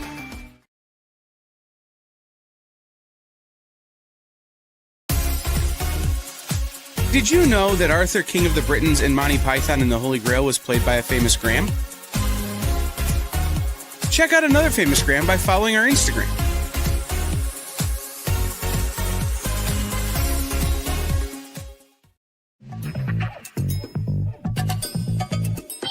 Live from New York. What? Oh, sorry. Live from Cleveland? It's Friday night? It's Friday Night Live! With Nancy McCann. And Ricky. And sometimes Carlos. And featuring boxes and boxes of rare comics. Unique collectibles. Lots of smiles and conversations with new friends. Friday Night Live with Comics Unlimited.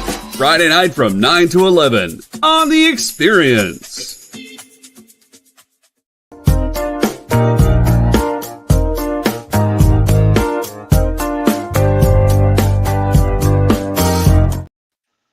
We're back. And we're back. It happens. And nobody's going to listen anymore because I got another cat. But make sure you like or subscribe or hit the bell button, or like whatever platform you're on, you click to follow so that you can get notified when the Experience has other cool shows. Because there's some. Okay, thank you.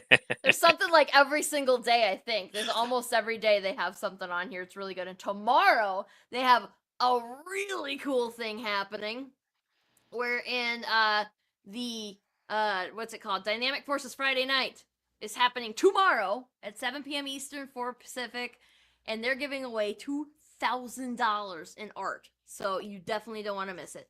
Also tomorrow, the Massive FOC show, they're going to have Fred Van Lente, Joseph Keatinge, Adam Freeman, Jackson Lansing, and Colin Kelly. And again, I'm sorry if I mess up any names, because I see your guys' names written all the time, but I never hear them said out loud.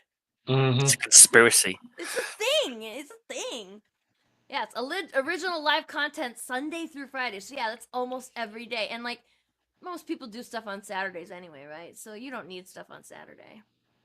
I don't like your tone, kitty. And also, don't forget to check out the store, the web store, to get lots of really cool stuff, including stuff from Mog, which is also like, why wouldn't you want something from Mog, right? We have a link somewhere. And what's the other thing? I think I'm done. Okay, so let's look at Fish's piece, because I think he's been done with it for a while now. Well, usually I do a little more background, but I wasn't exactly sure on this one, and I really kind of just love the silhouette of her on there. I think it looks lovely. So I think it was great. It looks I beautiful. think I may stop there. I may get inspired and do a little bit more with it, but there we go. If It you looks have an awesome. idea, if you want to bid on it, you have an idea of what you'd like to see in the background, absolutely holler. There you go. Maybe you want Yeah, opening bid Superman staring in $70, the right? background or something. Yep. So if you wanna spring for it, it's $70, and then 11 by Fish will 17 artboard. and Fish will take comments on what else he could do with it. So that sounds like fun. So like a semi-customized piece of art Yeah. for a very low price. You should bid I'm on it. always open. I've thought about just coming on and just drawing what people asked for on the show, but sometimes it takes a minute for the comments to warm up. So That's fair. That's I fair. haven't done it yet. And also, if you haven't yet and you want to be in the giveaway, we're gonna do that probably pretty soon. Where we've got Fish is giving away a comic. Aaron, you got a couple of comics to give away, don't you? Yep. And I got a comic to give away. So I'm not. Fish is flipping through his, and I'm not gonna do that because I always tear the stupid flap when I try and pull the tape up. And I bought special tape because Kyron was complaining about that. And so I got special tape for Kyron, and it still isn't good enough. I mistakenly bought like a whole lot of comic book bags that don't have the sticky on the back, the removable replace, Yeah. to stick it down and open it and close it again. So I ended up buying a bunch of removable sticker tabs. I guess they're for garage sales. These were like industrial, but like it's the kind of like ones you put on stuff that Yeah. are made to come off, because somebody sent those to me on their books, and it was so nice because it was like bright green. You could take it off real easily, unlike the tape that usually tears and stuff, Pretty good and idea. put it on the side and not lose it because it's bright freaking green, and unlike invisible tape. And I loved them, so I got them myself. So now That's a when pretty good idea. I use the bags that don't have the sticky, I use those. Yeah, that's a very good idea actually. Yeah. Steve Vendetta says, "Fish, why is the last S in Arkansas? I almost said Arkansas. Why is the last S in Arkansas silent?" The reason that I heard growing up, because every once in a while you will find really old stuff that has Arkansas spelled with a W at the end, like really old memorabilia and stuff. And what I heard was that there was a big argument between whether it was going to be Arkansas, like SA or SAW, or whether it was going to be Arkansas. And they decided to spell it one way and say it the other, is what I heard growing up. Could just be an old country wives' tale. I don't know, but that's what I was told. So now that's what you've been told. Yes. Stevie B says, "Hope you had a good show. Went out to watch the NFL draft with friends and course overdid the beer and BOGO bowl in the swings. Art is less filling." That is true. Art is less filling than BOGO bowl in the swings. You're just not eating it right. That's the problem. I got a ping from the Green Bay Packers because I told you I'm from Wisconsin, so obviously I'm a Green Bay Packers fan. And they were like, "You can't come to the draft seating. It's filled. The arena is filled." And I was like, "Oh, I wasn't gonna." Darn. Thank you for the notification. Man, Nuts. I had my big cheese head and everything. I was on my way. K-pop answered the question about Arkansas and said probably because they have enough sass. Oh boy, I'm here to tell you, coming out of pores. Oh, my wife's fed up with the sass around here. Katie is a sassy one. You gotta be careful of that one. She's Classic sassy. compromise, absolutely. That's what it is. So, is it Okay. Alice time?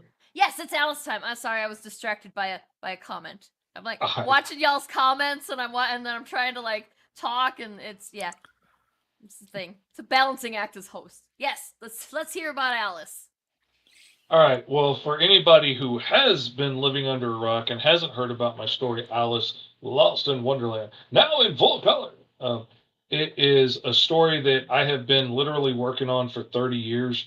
And I actually have a little bit in the back of the first issue where it talks about like how I started on this story 30 years ago. We're not going to show that page, but like the earliest sketches and how some of those characters split off into different ideas and different characters. And like it started out with just an idea of what if you had this sword that could let you go anywhere and do anything, cut holes in reality. You didn't have any rules. Like, who would you be?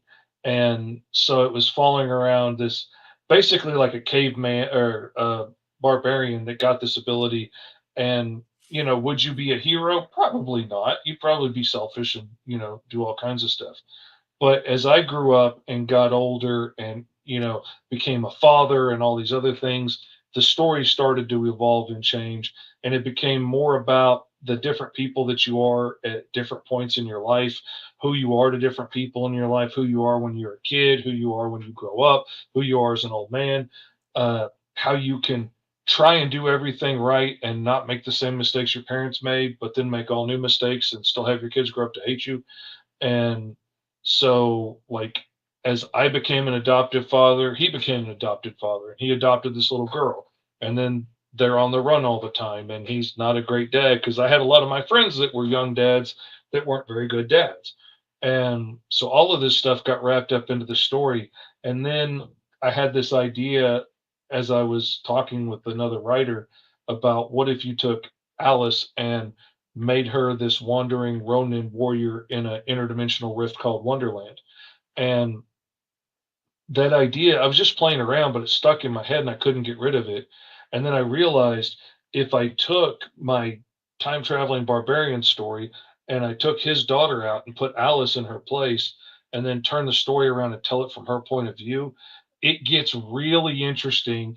I get to jump to all the really good, juicy, dramatic parts right away. And not for nothing, I get to put a sexy girl on the cover, which, they say ain't supposed to hurt sales. And it's been really fun. I absolutely love the character that Alice has turned into and seeing how she goes from this prim and proper little girl when she gets, kind of shanghaied from her home and then they can't find out how to get her back home and how she grows into this feral bounty hunter at the end who's like one of the most dangerous people in Wonderland or Neverland or Oz. It just depends on who's telling the story as to what they call this interdimensional rift that people from all kinds of different worlds get lost in. And she's got to deal with aliens and ghosts and robots and interdimensional pawnbrokers and all kinds of different stuff. And so all the different characters are from different worlds. Like Cheshire is this interdimensional yokai, and Rabbit is this dude with white hair that can travel time, and he's called Rabbit because he's always disappearing through these holes and going who knows where. And oh, it's so much fun! It's so exciting. There's all kinds of timey wimey complicated storylines, but really at its core, it's about generational trauma and having to deal with family issues and things not turning out the way you wanted it to. It's fun, it's exciting, it's complicated, it's deep. Issue 2 is going to be so juicy. I'm actually not writing the script for issue 2. I've been partnering up with T.S. Luther from Can't Be Killed Comics on a lot of stuff, and he's been editing all my stuff for me.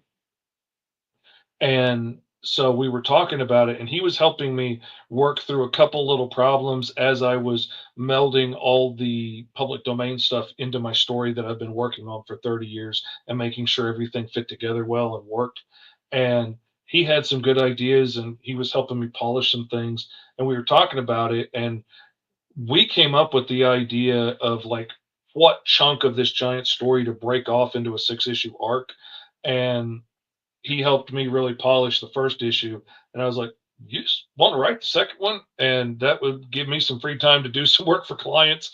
And if you put the script together, like we came up with the plot and now he's scripting it. And now, I'm going to bring it the rest of the way, but it is, oh man, he wrote some bits in there that had me laughing out loud, choked up too. Like it's beautiful and it's complex, and we get to see more in issue 2 of like Alice growing up with Rabbit when she's young, and now her in the future where she's having to hunt him down and try and find him. And how she went from this cute little kid to this brutal bounty hunter. We get to see some drama with some exes and stuff that come into it, and past relationship drama and all kinds of good juicy stuff. Oh, it's fun. I get all excited talking about it. Sorry. It sounds really good. And like, if you've read the first issue of Alice, then I mean, it's interesting how you're doing the writing on the second issue, but it sounds like you still got a very heavy hand. So like the story's gonna mesh. Oh yeah, I mean, so I'm not worried about that. But they've like, if you've read the woven this first giant issue, tapestry together. Like it's got my handiwork through the whole thing. But I have no problem letting TS, lead you on a tour through this section of the tapestry. Court, man, Sure. I'm not that precious with it. Like, I have no problem letting him do Absolutely. that. I'm actually looking for some teams that might be interested in doing some little short stories for Green Zone, because I'd like to flesh out the trade paperback with some other little shorts about the world to kind of show other places other than the story that we've been following. Because it's Yeah, fun. cool. It's fun collaborating with other people. Yeah, it is. I find I have better ideas with writing stuff when I'm working with somebody else than when I'm trying to do it all myself. Then I'm just Mhm. like beating my brains out and telling myself how stupid I am and I can't even come up with an idea. It's you get really self-destructive when you're working alone sometimes. And and we all bring so much interesting stuff to the table when we are collaborating together to tell a story. And like the little bits, some of the proudest things I've ever put in a comic book ever have been in other people's books. Mhm. But like I came up with the idea of like, oh, what if she had this look on her face, when he said this in the background, and we see, oh, her heart's actually breaking, and little things Mhm. like that that have been so much fun. Or what if we, instead of this bad guy just being a random bad guy of the week, what if this is his estranged brother in a way? The two Mhm. monsters grew up together and were abused by the same evil scientist, and now it got so much richer and more complicated a story. And like that stuff has been so much fun, that getting to have somebody else that I know is a really talented writer come play in my sandbox and play with my toys and come up with cool ideas, or accents or cool little bits that I didn't think of adding into it, that inspires me to a new idea. And then, like, Mhm. I was just reading over one of the next parts of the script I got to illustrate, and it inspired me to an idea, and I was messaging TS about it, which inspired him to an idea, which inspired me to another idea. And now we have a whole new golden thread that's going to Oh get my woven gosh. through all the stories, just Sounds because awesome. I had an idea, because he wrote something that was really funny, Yeah. and it inspired me to something really meaningful. Yeah, that's cool. Y'all got a couple more minutes, maybe another minute or so to enter the giveaway. Hashtag Melt is cold, and Fish is gonna give Nice. away a copy of Alice, and Aaron's gonna give away a couple different things, and then I'm gonna give away a copy of Power Broker. So, you got time yet, just a little bit of time yet, and also, Fish, your stuff, like we can find your stuff by going to gomrfish.com, Mhm. right? Yep. And Aaron, where can we go to find your stuff? You got a link on Kickstarter right now, right? Yep, I can actually send you another link. It's probably easier Oh, because cool. it's Easier links. Great. 30 seconds left. Brains and things. We'll get a link in the comments. That's what I was trying to say. I am so glad this is almost done, because like all of a sudden my brain just ran out of gas. Like I have nothing left now. This is a late show for us. It starts It at is. 7 for Mog and Mel. It But is, yeah. it It's starts like, at 9 for me. oof. That's late. yeah. This is almost midnight for me. Yeah, it's ugh. It's yeah, so you're in Eastern, we're in Central, so it's yeah. Mm-hmm. All right, yeah, you got like a couple seconds left if you haven't put in hashtag Mel is cold. Dun Ooh, dun 10 dun. entries. Wow. Oh, Let's and go. somebody said something about sending Alice to hell. Oh yeah, Steve says, please send Alice to hell eventually. That'd be an interesting adventure. That would be. I had a story too. We're gonna see. Could do that in a sequel. It sounds like you got a buttload of stuff for Oh, man. Alice. Like you got so much story for Alice. So I think that it'll be safe to say that if Alice does go to hell, it won't be for a while. Okay, what's our first giveaway? Well, Aaron, you got you're the guest with the best drawing. So why don't you pick one to go first? Pick who goes You pick which comic you want to give away. I was gonna give all of them. Or you're just gonna give the bundle? Okay, let's Yeah. do yours first. I wasn't. See, like I said, brain is on fumes right now. Dun dun dun.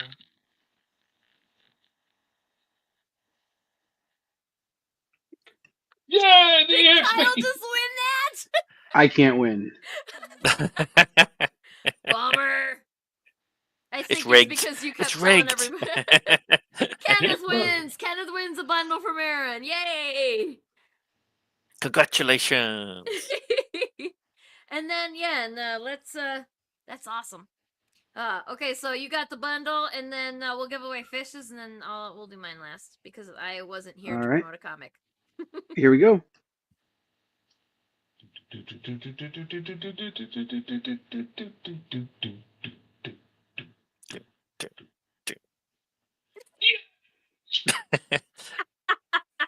I think this is definitely rigged. I'm pretty sure Kyle's already got it. Well, the problem is I get entered 3 times. Yeah, it's a problem when you're. Yep, it's running K Green Bear. running it with There this you go. particular program. But That's a Green name I Bear, don't yeah. recognize, so that's exciting. I can't wait to send Oh, it to you. awesome! That means that so you're probably sending it to somebody totally new, right? Sweet. All right, Okay, and then last the last giveaway. one is for Power Broker, issue 1.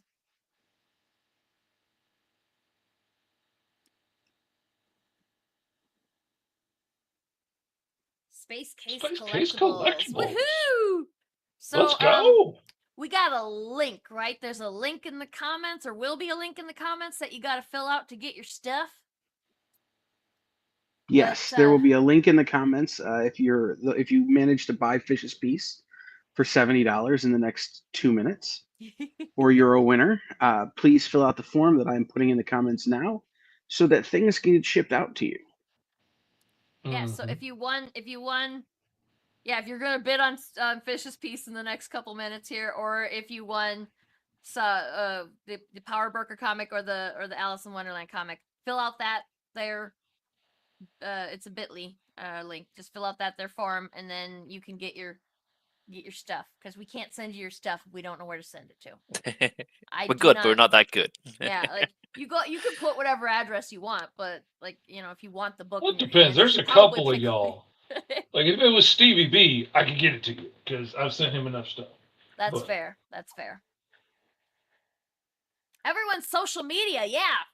Good thing somebody mentioned that, because I didn't remember to do it. Aaron, where can we find you on the interwebs? There. Just type that in. Instagram.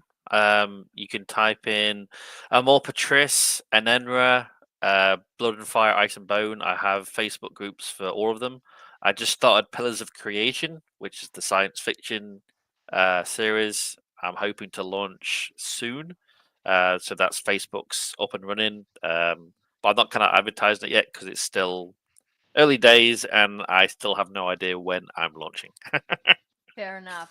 We'll be. But waiting with Enenra bated 7, breath. yeah, Enenra 7, issues 1 to 7 is launching 29th of April. So just a few days. Yep. 5 days. I Yeah. count good. So yeah, you better write it down now if you want to go follow Aaron, because he's cheating at Scrabble with that last name. Yep, Mhm. can't beat me. Yeah. All right, Yeah, and Fish, where can we find you on the interwebs? I am Mr. Fish Comics on all social media, MrFishComics.com, on TikTok, YouTube, all over the place. And go MrFish.com. We'll take you to whatever I'm working on right now, which right now is the pre-launch page for Alice Lost in Wonderland, issues 1 and 2. Coming to you soon. Launches May 6th. Outstanding. Exciting. And yeah, if you want to follow me and my burgeoning comics company, You can follow me at definitearticlecreative.com is where my website is, and then I'm at Definite Article Creative pretty much everywhere else. Facebook, Instagram, Blue Sky. I have a Twitter, but I'm not really using it. But yeah, like if I'm on there, you'll find me there. So, I guess we're done. I hope everybody has a wonderful rest of their evenings, and I guess Fish is gonna have to send me that Wonder Woman piece. So you guys, Them's the rules. Sorry. But other than that, come back tomorrow. I mean, first of all, do the like and share and subscribe and stuff, and then come back tomorrow and watch the amazing $2,000 of art being given away at 7 p.m. Eastern Time. And there's another show that's on at 1 p.m. Eastern, and I forgot the names of it. I'm sorry, because I closed everything out thinking I was done, and now I'm not. And this is how much of a sieve my brain is. So, but like, if you like and subscribe to the experience, then that's going to tell you that there's stuff on, so like you can just go. So do that for sure. And then also, don't forget, if you're in Calgary, go to Fan Expo and say hi to Mog and Mel. Tell them I did a good job. And yeah, have a wonderful rest of your evening, and we'll see you next time. Join the party. Head over to our link tree to find all the links for everywhere the experience is all the time.